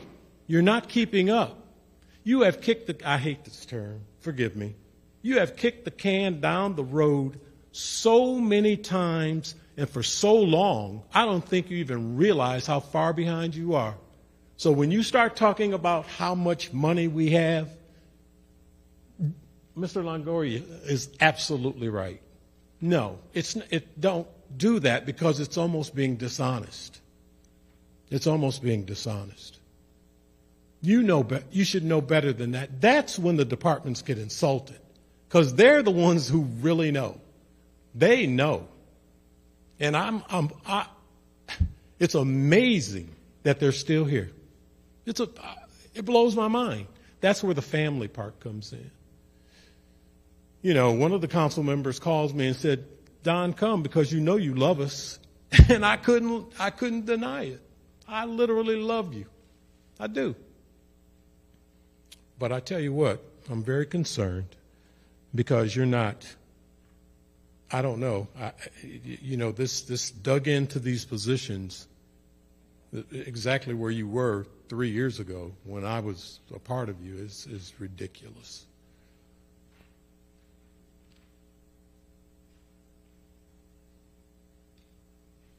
Good evening, Mayor, City Council, and department heads. I'm going to take a stab at this. I wasn't prepared to speak. I was here to support. But those who know me, I was born and raised here in Stafford.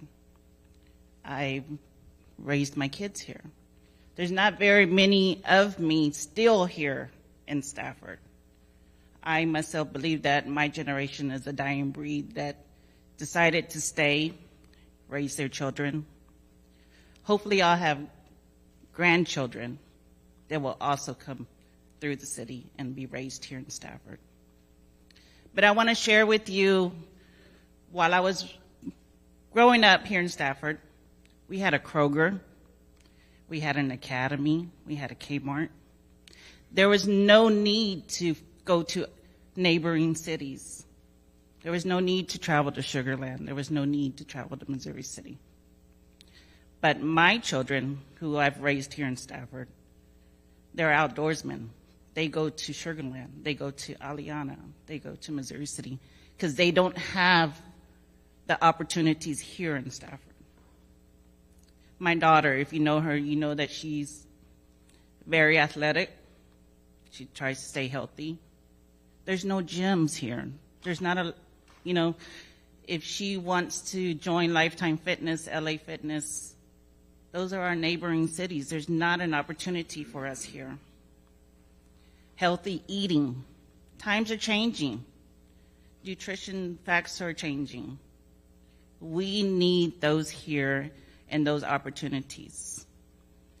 My suggestion, revitalize the city, make it more appealing, and so that we can continue to raise our children here, and those generations can decide to raise their children here as well.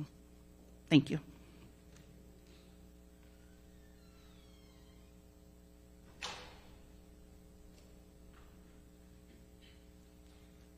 Cliff Copperthwaite, 111 Squires Bend. I too would have liked to have heard from the department heads. I know that some of them have made 5-year plans, which they can't keep because you don't give them the money. Now, each year you say, well, I gave them more than I gave them last year. But that's because a few mayors ago, they were asked to squeeze down what they had to spend the minimum amount. And they did it. They put things off. But after that, you only gave them the squeezed down amount the next year, so that they couldn't go back and refinish the things that they had planned to do. The 5-year plans they gave you proved that. You're not making those. Our budget, 50% of it goes to police and fire. That's wonderful. That's what we need, is the public service of protection. He was saying that you need to reach the right people in order to get the messaging out. That's true. I've been following the budget and finance system for about 5 years now, and I know it pretty well. And yes, each year we've got enough money for maintaining exactly what we had last year. But that goes off of the squeezed budget that was produced. I believe it was Scarcella who came around and said, everybody squeezed down to the minimum. And they did. They did what the city told them to do. But they thought that the grip would be released one day and they could spend that money again, but it never happened. In order to make money, you have to spend money. You're going to have to get a permitting department which is up to snuff. You have to have enough people to be able to process all these permits that are coming in. You have businesses in Stafford which don't even bother to come to you for the permit. They just skip that process because they don't want to pay for the permit, and it takes a couple extra days to get an inspector out there. Or why bother? Code enforcement can come around and stop most of them, but he'll never catch enough of them to make a real difference. Spend the money on permitting department and get those permits processed and start bringing in revenue through the permitting process. Code enforcement cannot make money for the city. All it can do is pay for itself. But if you got enough permitting going on, they'll be able to do that. They'll be able to cover their own. The general fund. You keep saying the general fund is fine. Have you paid it back yet for the previous 3 or 4 years that you borrowed from it? Any of it? You're allowed to answer questions. Anybody? No. No? So why not? If it's so full of money, why not pay back the previous years you borrowed it? Huh? Then we'd have money because you paid it back. Obviously you don't have the money. I love this not being timed. Grants. Grants are a great idea, and we need to get, I'm glad you're working on that.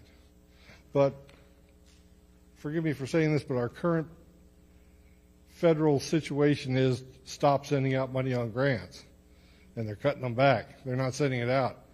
NIH grants, CDC grants. Yeah. Okay. The SMSD had a bond issue last night, and a bond was issued to get a lot of money for the school. Who has to pay that back? The tax on school tax. And where does that come from?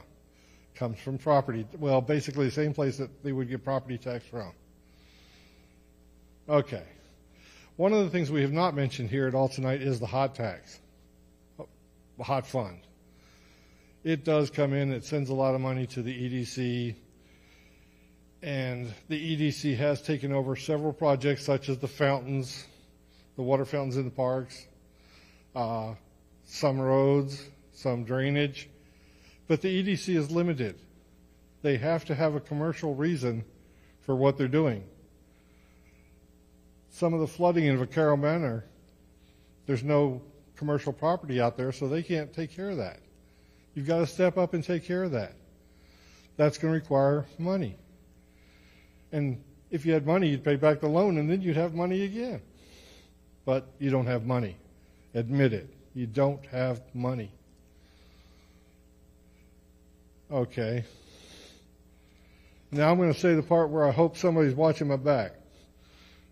Watch my back, because I'm going to say this. We need a property tax. It doesn't have to be the $14 million you dreamed up the first time, 2.99%. The budget falls short approximately $3 to $5 million a year. A property tax of less than, what? If it was 3%, 1.5%, half of what you thought before, where you're bringing in $7 million. Even if you have the over 65 exemption, which $1 million is a bit much. I'm over 65 and I'm willing to pay a small property tax if for the over 65 and disabled you will lock that in so that the first year decides how much I pay for the rest of the time I own my house, so that it doesn't go up and up and up on the seniors and the disabled. But it can go up and up and up on people who come in and buy new properties and build new houses. Nobody threw anything at me. I can't believe it. We need a property tax. Consider it. The city is going broke. Did you do a 5-year plan? Yes. Did it meet what you were? Are they going to meet what you needed? No, all of the items in year one were not funded this year. 1 out of, I think, 4 off the top of my head. Did you do a 5-year plan this time? No, you got here later. You did a 5-year plan, right? Did they give you everything you needed? Did they unfreeze all the positions? Why do we have frozen positions if we have all this money? The first thing that should be done is to make the staff happy, because we have the greatest staff available in the city of Stafford. The small amount of people that we have do a lot of work. Give them that should be the first thing in the budget, is salary and benefits, fulfilling all the positions. The 1.5% COLA, that should be the first thing that comes out of the budget. After that, you can leave it balanced just at that point and put it all in the general fund and make city council vote how to distribute the rest. Because they all blame you as mayor for the budget, for why you're underfunding. Give them a budget which just contains salary, benefits, COLA, fire and police, fully funded, and let them divvy up the rest so that it is their budget. Which means y'all have got to start thinking about this. You can't just keep coming in here and saying, well, the mayor only allocated that much money. No, you voted to agree that he only allocated that much money. All right. I think that covers most things on my list.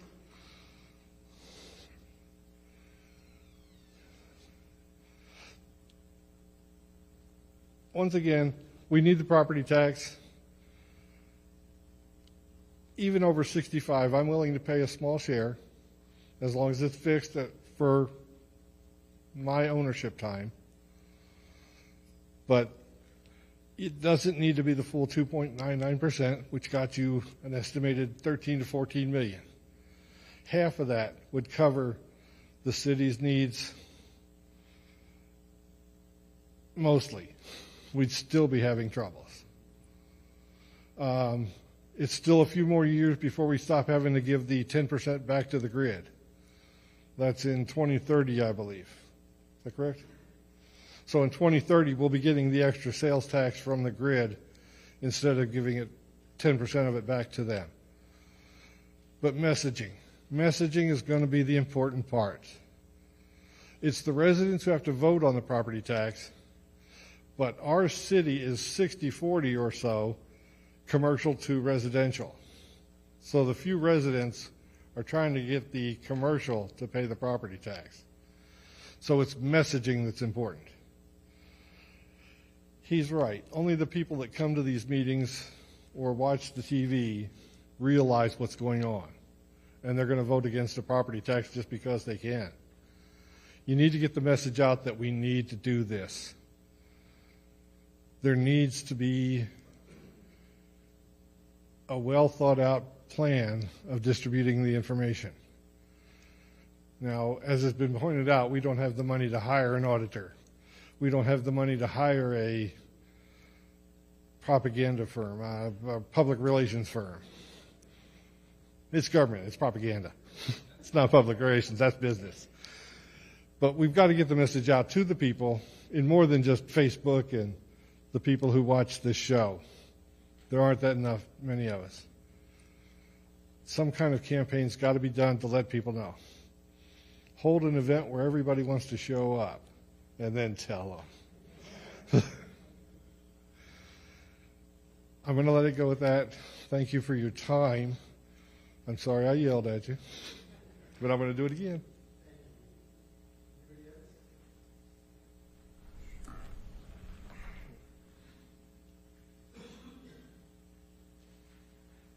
Good evening.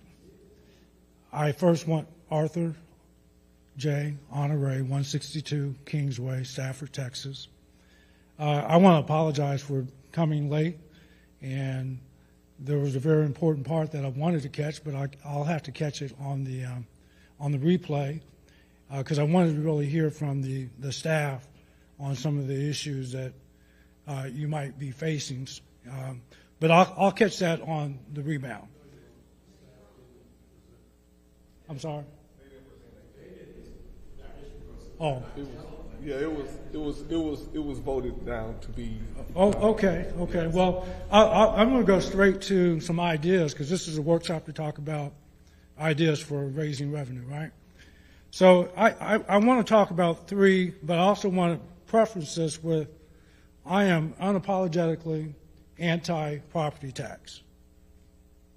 I don't apologize for my position on that. And it's not because I don't believe in government or that I believe government is too big.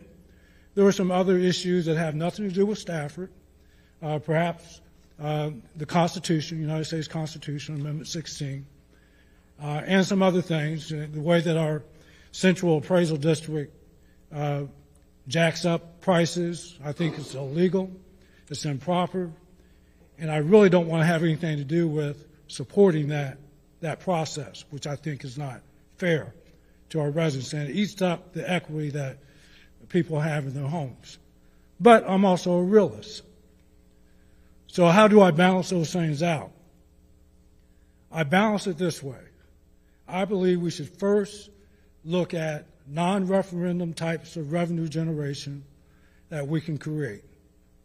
Property tax should be something, because of the way I feel about it, this is just my belief. Other people might feel differently. But the way I feel about it, it has to be a last resort. It has to be a last resort. So have we explored all the potential ideas? So I have three I want to talk about tonight. There are more, but I know I only have 5 minutes, so I'm going to try. I want to lead with the ideas first, and then I'll talk a little bit about those if I have time. Citywide stormwater utility assessment. Why is this a critical thing for us? Number one, it's non-referendum.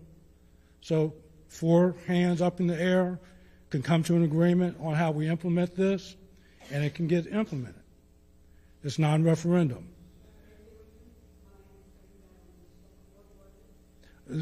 Stormwater utility assessment. And what that is, most cities do this, so it's nothing new, it's nothing unique, it's very common. It was introduced here in Stafford back in 2018 during the big storm that came, and there was a lot of opportunity to do it at that time because it was on everybody's mind. But we chose not to pursue that.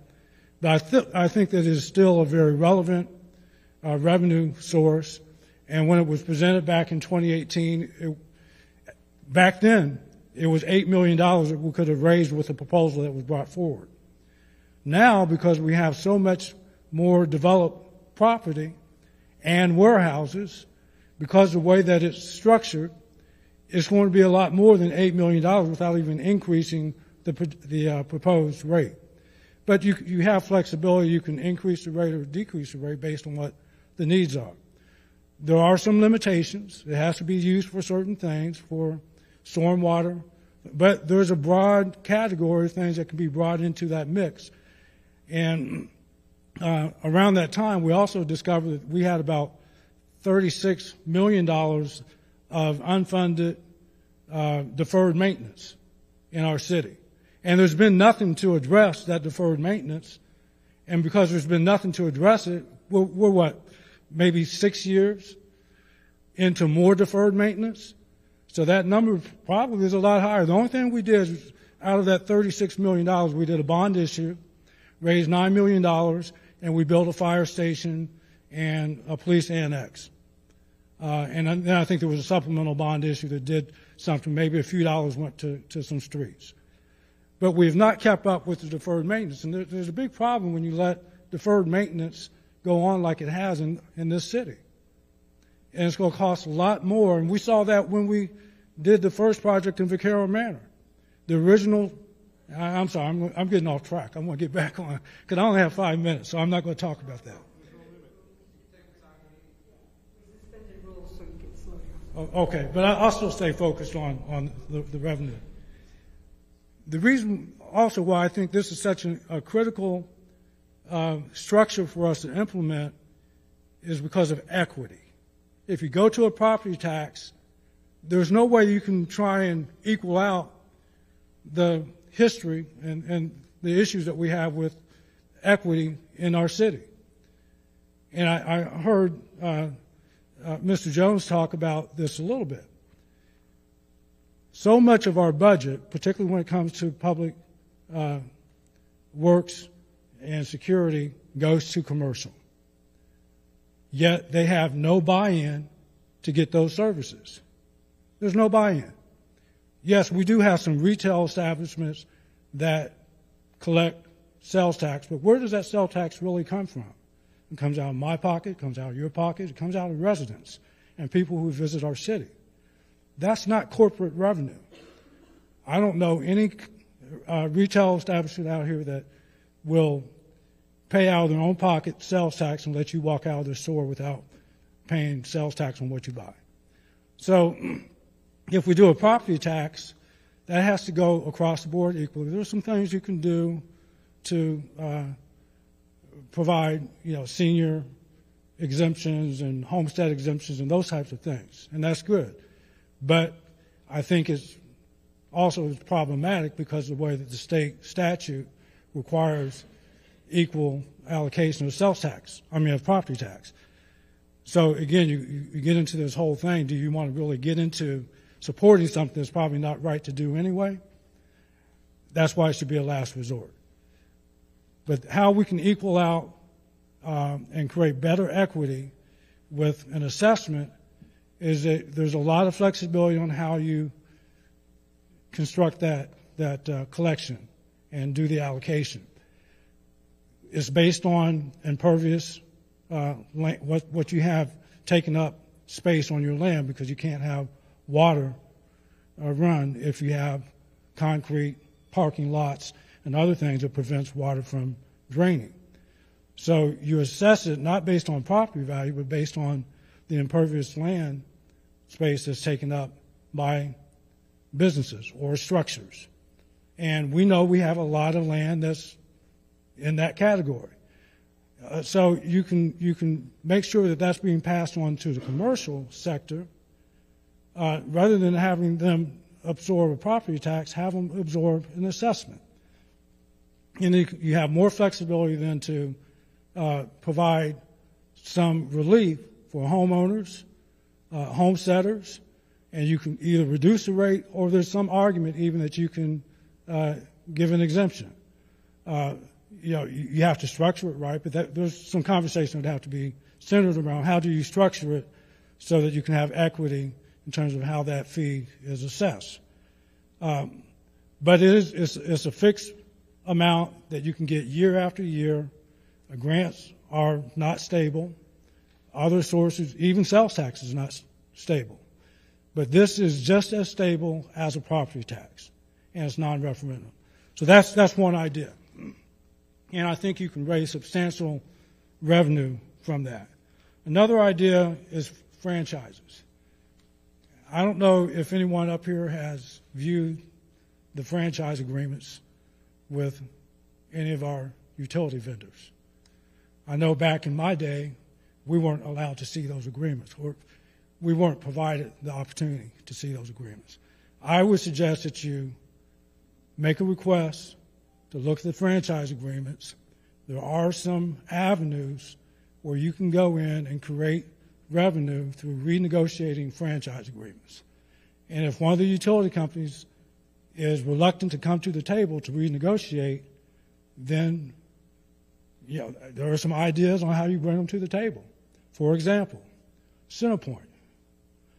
One of CenterPoint's favorite revenue streams is street lighting. If you go down Stafford Road, we changed out and went to LED lighting. Now, I won't go into the long story behind that, but they charge $20 per pole to rent that pole space to put a street light on. And if you have 2 street lights on one pole, you're paying $30 a month. Plus you pay the utility costs for the usage that runs those lights. Well, there's also a tariff in place that restricts how much profit monopolies can earn. That's why they have tariff rules, because they don't want monopolies to just go haywire. Well, street lighting has been, and that tariff allows for a reasonable profit. And I'm just going to give this one example. How long has a street light been in your neighborhood? Probably since it's been built. Some of our neighborhoods are 20, 25, 30, 40 years old. How long does it take for a $20 monthly fee to get a return on that investment by CenterPoint? They're still charging you after 40 years for that pole. Do you think that's been a reasonable time for them to get a return on the investment? So I think there's some issues. CenterPoint might want to come and talk to us a little bit about renegotiating if we bring that up and say, well, maybe we need to talk about owning these poles now. But there are strategies that you can use to bring these franchise units to the table to renegotiate these agreements, even if they're not up now. So that's a second. Franchise agreements and the public utility. The third one I want to talk about are private ventures or public-private ventures that can include redevelopment of the island area, our convention center. I know that we're looking at ways that we can do an expansion with our convention center. There's some revenue that can come from that if we enter into we own the land. It's not a giveaway. We go into a partnership. We see who's interested in building the expansion program that we want to implement there. We go into a partnership. There's revenue that we can get out of that partnership. There's another project that's going on in Prairie View right now. It's a community solar project. They're coming in. The private parties are coming in. They've negotiated with the city of Prairie View, where Prairie View will get all their energy paid for, basically, from the solar production. 50% of the residents will get a reduced price on their cost of energy and electricity, and there'll be revenue that will come back to the city for development projects. So those are the types of private-public projects that we can attract to the city that can create another stream of revenue. Now, there's also a restructuring. This wasn't on my list, but I'm going to go ahead and talk about it, then I'll sit down. A restructuring of our revenue.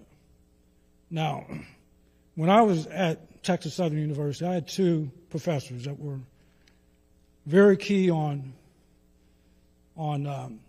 risk management. They were renowned. They've written 6 books between the two of them. And when I study risk management, it's something that we really have to pay attention to here in the city of Stafford, because I believe that our children are at risk. And how are we going to manage this risk? And they're at more risk now than what they've ever been. We have a state that's talking about vouchers. I don't know how you feel about vouchers, but for our partner at SMSD, I think it's going to be a big drain. Some would say that adults living in Stafford are at risk. So we have to think about risk management. How do we manage this risk that we have in our city? And I want to focus on the risk of our children. If we're serious about being a municipal school district, we need to start including that in our planning at this level, at City Hall. And I know we want to have this hands-off approach, but there's a responsibility that we have as a municipal school district to help this district manage the risks that our children are in. And the risk is getting worse and worse. We know at the federal and state levels. So what are we going to do at the local level to protect our kids with everything that's coming down the pipeline at them? We can do a restructuring. And if we do a restructuring, we can find ways to prevent money going back to the state through recapture, and we can keep that money right here in our neighborhood. Just one example, the VAT. Remember we passed the VAT a few years ago, a couple of years ago? Half of that money, almost half of that money, goes to the state because of recapture. There's a strategy that I believe we could implement that would bring that money back into Stafford. But it would require us to creatively come together with our school district.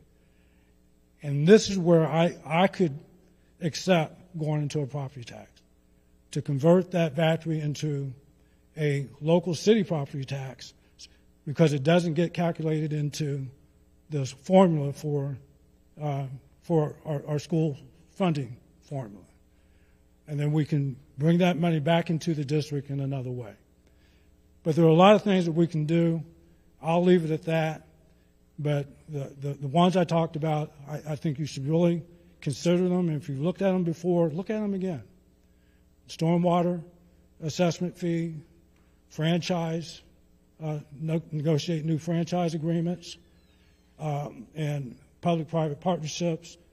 And somewhere down the road, I think we have to be serious about getting with our school district and finding ways where that might require us to do some restructuring of how we allocate our taxes in the city of Stafford. Thank you. Anybody else? Mayor, can I say something? Yeah. I've been around a long time. In fact, when I came to work in the city of Stafford, there's not a single member of council that was on council when I came to work here. There's not a single department head left when I came to work here. Larry was around. And a lot has changed. In April, I'll celebrate 31 years with the city. But in 2015, October 2015, Mayor Scarcella appointed me the interim police chief, as Bonnie Cron had retired after a very long career. And then in 2016, Mayor Scarcella appointed me and council confirmed me as the police chief. There are only 2 people sitting up here that were present that night. Mayor Matthews was a councilman, Councilwoman Rosas. only 2 remaining on council. This was 4 years before COVID. And in 2016, and Councilman Honore was on council at this time. In 2016, 4 years before COVID, I hear and see on social media, what happened? It wasn't like this when Scarcella was here. And look, Mayor Scarcella was a genius, and I'm not going to take nothing away from him. But it was just like this when Mayor Scarcella was here in 2016. Things have changed since Mayor Scarcella left, since he departed from here. But in 2016, then Councilman Honore made a motion that all department heads do a 5-year strategic business plan. And that motion was seconded, and it carried 5-2. And so all the department heads had to produce a 5-year business plan. In 2016, things were tight. This is the document that I produced in 2016 and presented to council. I want to read you 2 paragraphs out of it. The police department is not a revenue-generating department. A municipal police department should not seek to generate revenues as a primary purpose in order that the organization can maintain objectively in the administration of justice free from financial, political, and other motives of bias that can arise from profit-oriented endeavors. Revenues do result as an outcome of enforcement actions and customer service activities. However, such measures and fines are designated to achieve voluntary compliance for purposes of maintaining a safe and peaceful community that is relatively free of criminal activity and social disorder. All such revenues go to the general fund. We don't get credit. We don't get to keep for citations or anything like that. We are not a revenue generator. This is in 2016 that I put this in there. I went on to state the legal statutory obligation of the police department is to protect the public and arrest offenders within jurisdictional boundaries, and it precludes private competition from performing a majority of the services that the police department provides. These services could legally be performed by another governmental entity with concurrent jurisdiction. A county sheriff's department is one that could do that. The fact that our community resides in 2 counties makes this strategy an unlikely alternative for coherent consistency of law enforcement services to the city. In 2016, the thought of dissolving a police department because of lack of funding was foreseen.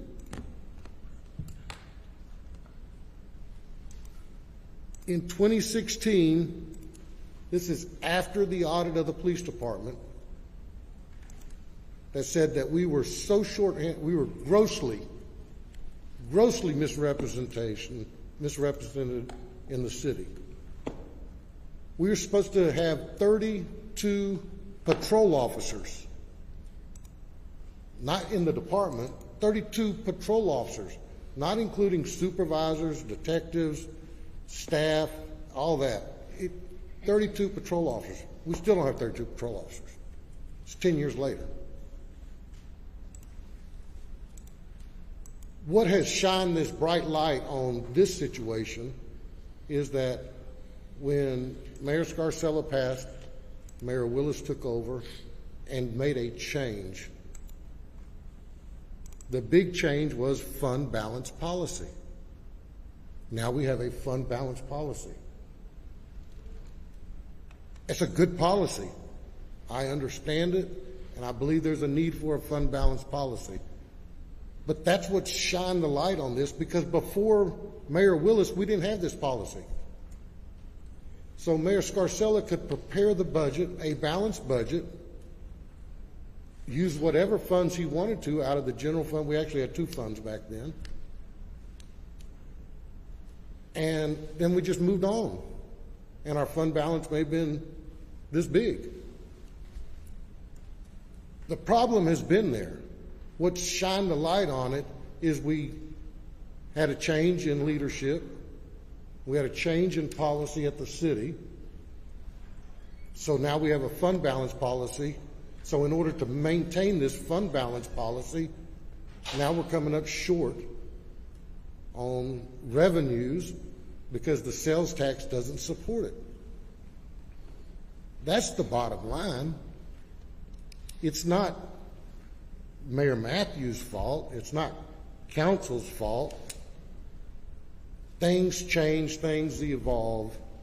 And someone was talking about inflation, and yeah, the cost of doing business has gone up astronomically in 10 years. Astronomically. For a uniform, one uniform, it cost almost $300 for a pants and a shirt. Almost $300. What do I allot the police officers each year for a uniform budget? That hasn't changed in 10 years. They're still allotted $300. So now they only get one uniform a year? But that's the cost of doing business has gone up. The cost of doing business for a city has gone up. So, but the revenues that we're getting in haven't gone up. And I understand sales tax has gone up, but that's because the inflation is going up. It's still not enough for this business to operate. When I say this business, I'm not talking about just the police department. I'm talking about the city. There is not, if we were in private sector, we'd be boarding up the windows because there's just not enough revenue to support the functions that we need to support, that the fire department, public works, IT, finance, court department, HR, parks and recreation. There's not money to fund it. And so when Mayor Scarcella was here, it was a different policy, a different administration. Mayor Willis came in, saw a need for a fund balance policy. The motion was made, the council voted on it and approved it. Mayor Matthews came in, that's the policy he has to live with. So, but to put blinders on and say, look, we haven't had a property tax and no one brought up a property tax 10 years ago, 5 years ago, 4 years ago. Things were different. That fund balance policy wasn't there. Now that fund balance policy is there. Now we can no longer support the function of city government with the revenue that's coming in. If, like I said, if we were a private business, we'd be boarding it up. But we can't do that. We have a responsibility to y'all. Not only y'all, but the business owners, the people that pass through. We're such a transient community, you know. The sign says we have 18,000. Now that's what the census believes that we have. That's crazy. We have more than 18,000 people living here, putting their head in bed at night. And we have well over 80,000 people that come here every day. So yeah, we're 7 square miles, but we can't look at ourselves as just a little sleepy town with 18,000 people, because we have 80,000 people here for about 14 to 16 hours a day, and longer than that on the weekends. So if you drive through the grid, you'll see every one of those restaurants are packed. Drive over to the fountain and look at those restaurants. They're packed. We have to accommodate them and their needs. And we don't have the resources to do it. So now we're not a shiny penny no more. our penny has turned dull. And when the grid was being built, I addressed council, and again, a lot of y'all are new, but I addressed council and I said, if we don't take care of the grid is not going to take care of us in the future, because it's going to end up like a Sharpstown or a Greens Point. Well, right now we do not have the resources to take care of the grid. 60% of our call volume for the police department comes out of the grid. 60%. 4 sets of apartments and another one being built. Plus all the restaurants that pack in all the cars. I mean, you can only go to a restaurant so many times and have your window broken out, and you're going to decide, I'm not going there no more. So something's got to give on revenue. And I know it's a bad word like Cliff said, but I live here too. So I've got skin in the game. I'm not just fear-mongering.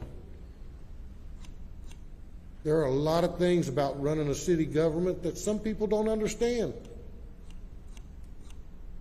I'm an open book. I'll be willing to discuss anything with anyone, anytime. But we cannot support this city with revenue from 10 years ago, because the prices from 10 years ago do not apply today. So something's going to have to give one way or another. Either we're going to have to come up with a steady stream of revenue, or we're going to have to cut services. I mean, that's it. That's all we can do. We can't provide the level of service that y'all deserve and that y'all want on the revenue that we currently have coming in. Thank you, Mayor.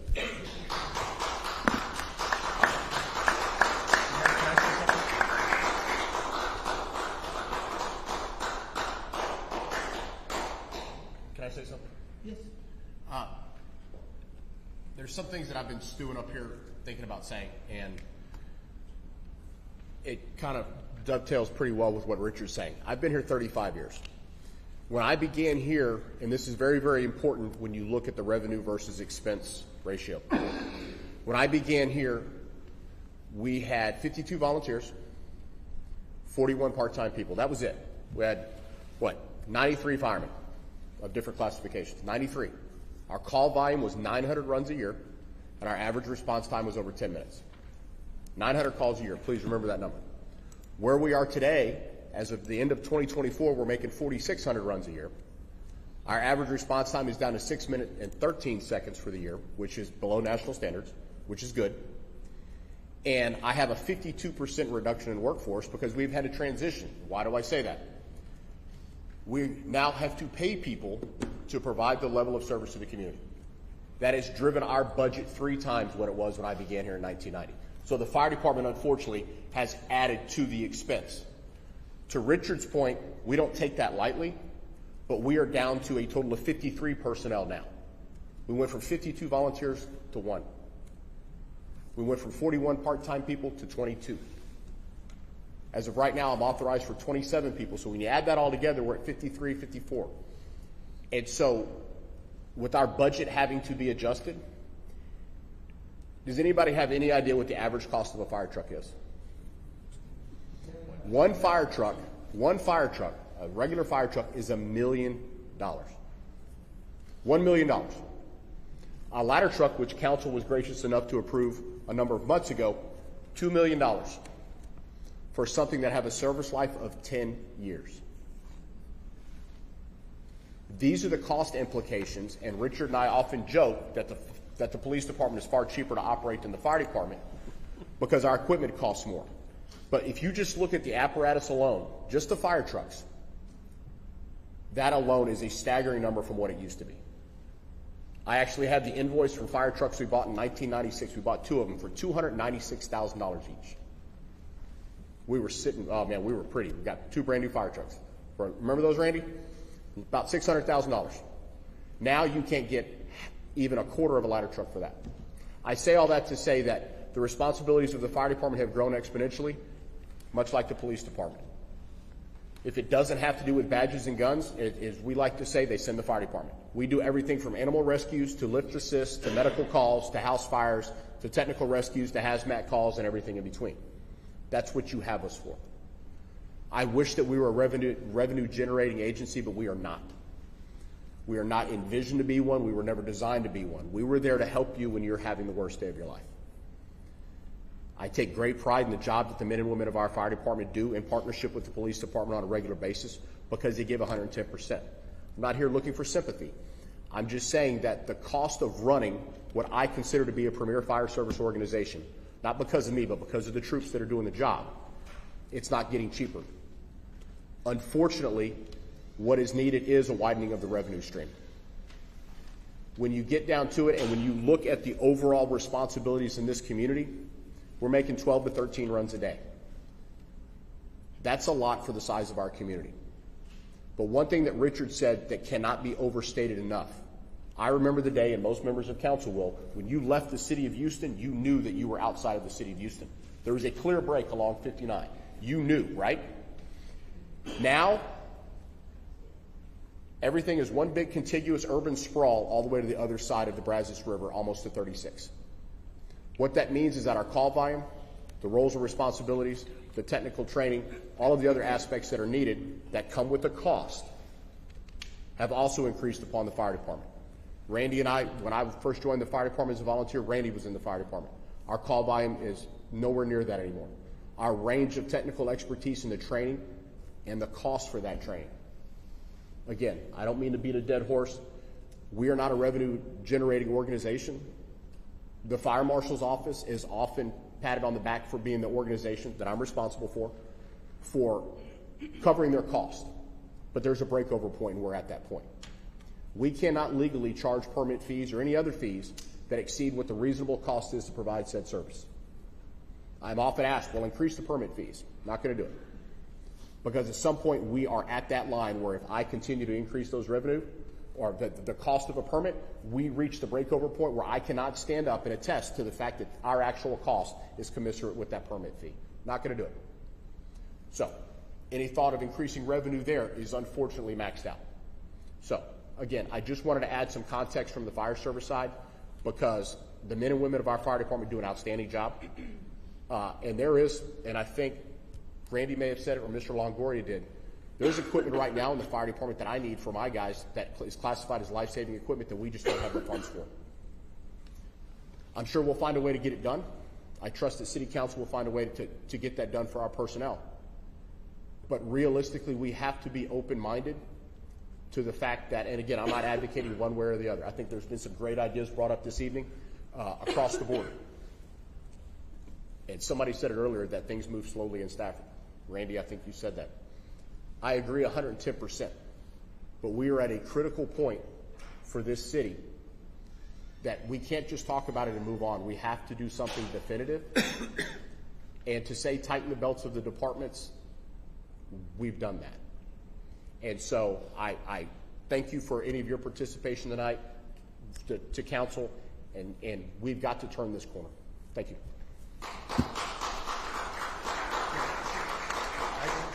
I need to make one point, if I can, Mayor. I'm on the other end. I've been here since July, but I have about 30 years of experience working with 6 different cities and a statewide association. Although the chief says fire trucks are expensive, I want to talk to you about roads. Okay, you got me. Asphalt roads per foot is about $300. Concrete is anywhere from $500 to $1,000 per foot per lane. I went and got on Google Earth to find out how long Staffordshire and Stafford Road is. From this corner over here to Cravens Lane is a little over 17,000 feet. 4 lanes wide at only $500 per lane. That's $2,000 per 4 foot wide. That's $35 million for one road. You have 110 miles of streets and roads in this city. So you were talking about 5-year plans. You need to do a capital improvement plan to figure out. And I was looking back, and I just went on the CAD to find out. And I just picked certain subdivisions, and I clicked on a house to find out when it was built. And so this isn't accurate in any way other than what the CAD was telling me. I clicked on several houses in Kingsway that were built in 1979 and 1980. The Promenade was 96, 99, and 2015. Grove West was 96 and 97. South Meadow was 87 and 97. Missouri City Estates was 71 and 74. Vaquero Manor was 73, 84, and 91. And Stafford Colony was in 99. All of those subdivision roads were built when those houses were built. Depending on the type of a road, an asphalt road is generally 7 years. Depending on truck traffic, it'll be less. If there's less heavy stuff going down it, it may last a little bit longer. Concrete roads, hopefully, you can get 30 to 45 years out. But then you're going to have to do a total reconstruction of those things. You've got 110 miles of roads. We did not even determine how many lane miles that is, because if it's a 2-lane road, you have 2 lane miles. If it's a 4-lane road, you have 4 lane miles per foot. So, although a fire truck is expensive, roads are much more expensive. You're going to have to replace, at some point, you're going to have to replace every street, every road in this city, and you're talking hundreds of millions of dollars. Hundreds of millions of dollars. And I don't envy those people right there that have to figure out how to get the money to pay for that. But ultimately, they're going to have to figure out, because y'all are going to demand it when the roads in front of your houses are falling apart. And unfortunately, there is no pot of money at City Hall. It comes from the taxpayers. It comes from sales tax and permit fees and other things. It comes from the taxpayers to do that. And y'all are involved. Y'all get to help them decide how they're going to fund the things that every department in this city provides to the citizens. And I don't envy them in order to do that. But they're going to have to do it at some point. So that's all I have to say. Mayor, can I speak a little bit? Organizations have cultures. You know, I haven't been here as long as, either of the chiefs, but I have been in government for a long time as well. And I've been to several different organizations, and they all have a culture. And this organization's culture, from what I can see, is from the almost 7 years I've been here, is we rise to the occasion.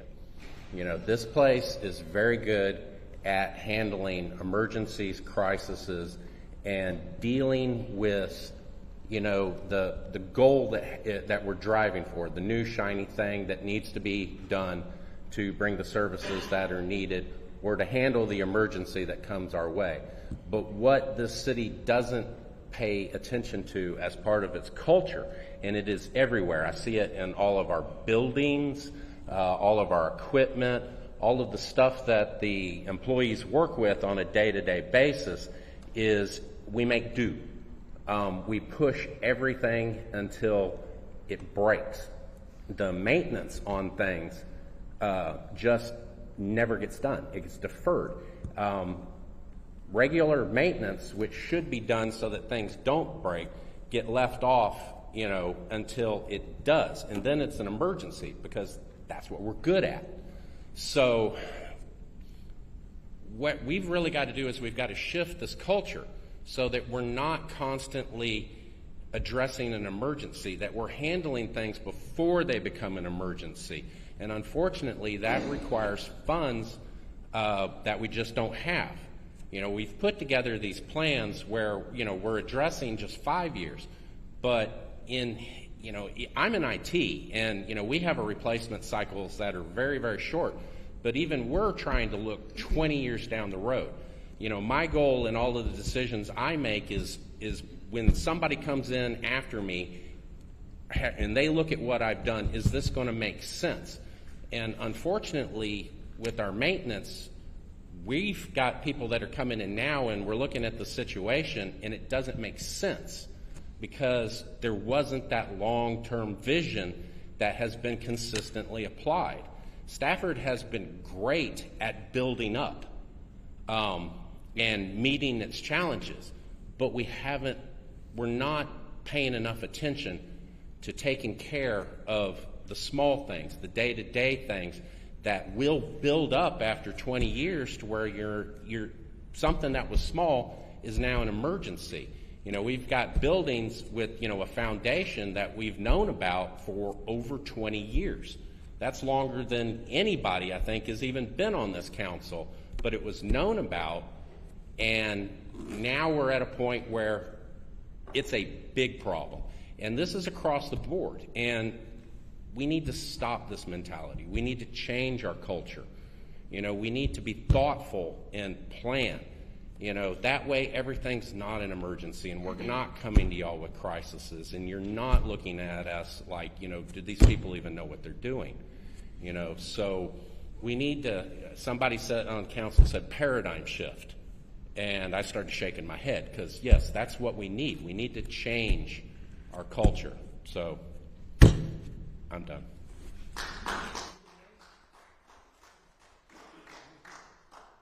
Anybody else? Oh, okay.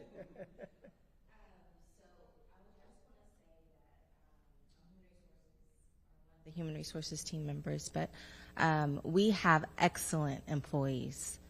They are our most, as you all say, our most valuable asset here in the city. 70% of our budget is for our employees. We pay our employees benefits, salaries. That's 70% of our budget. I'll echo what Ryan was saying. We invest in our employees. We train them. We spend, I don't know how much on training employees. Even if we don't have the budget to train them, it takes time for our other team members to train them, get them up to speed on their work, their positions, and people don't want to leave Stafford when they leave here. We do an exit interview with every single employee that leaves the city, and most that are leaving right now are scared because they say that they don't know the stability of the city. They hear us talking about, do we have money to do this? Can we afford to do this? And so they say, well, when is it going to be that they're going to say they can't afford to keep my job? So I just want us to think about our most valuable asset, because we have some great folks and they'll stay here for a long time. But if we can't continue to invest in their training, plan for them, do succession planning, I would love to be able to say, hey, this is your career development path. We can't do that because we can't plan and prepare for it. I'm sorry, I don't know if I'll have money to train you this upcoming fiscal year. Or departments are having to cut those things out. For HR, the department that supports every single department in the city, my training is zero. That keeps us out of a lot of trouble. Risk management, as Adriana Ray was saying. Those are all important, maybe the invisible things, but they're the most valuable and what we spend the most money on. So something's got to give.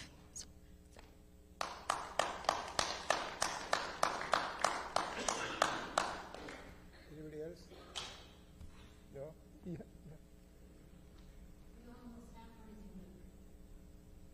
Unique in the sense that even starting from the budget, we do 1 year at a time. We do not plan for the future. Every entity, regardless of the size, has multi-year budget, minimum 3 years budget. What do we want to achieve year 1?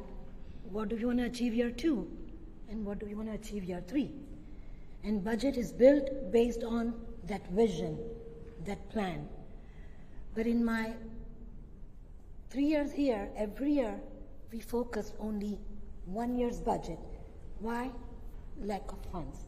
We never have capital budget, never. In last 3 years, we simply put together operating budget. The city was lucky to receive COVID fiscal recovery grant back in 2021, $4.2 million. that 4.2 million was used to fund capital needs. Once that is gone, city has no capacity to fund capital needs.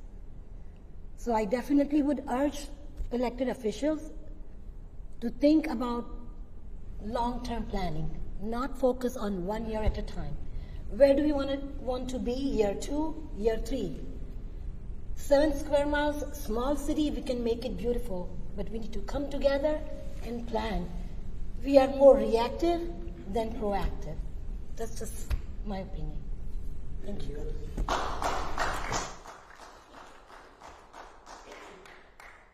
Anybody else? I don't see anybody else. This has been a good meeting. So we got a lot of, we heard a lot of things. And I want to stress the point that I've been in this position just over a year and a half. So I am learning, and we have to do that better. And this is a very good meeting. And I thank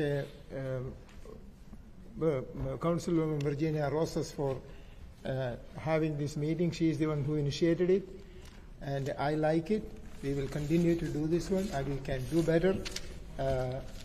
And this input from public, and especially from the citizens, it's a good thing, and we should continue exploring this exploration.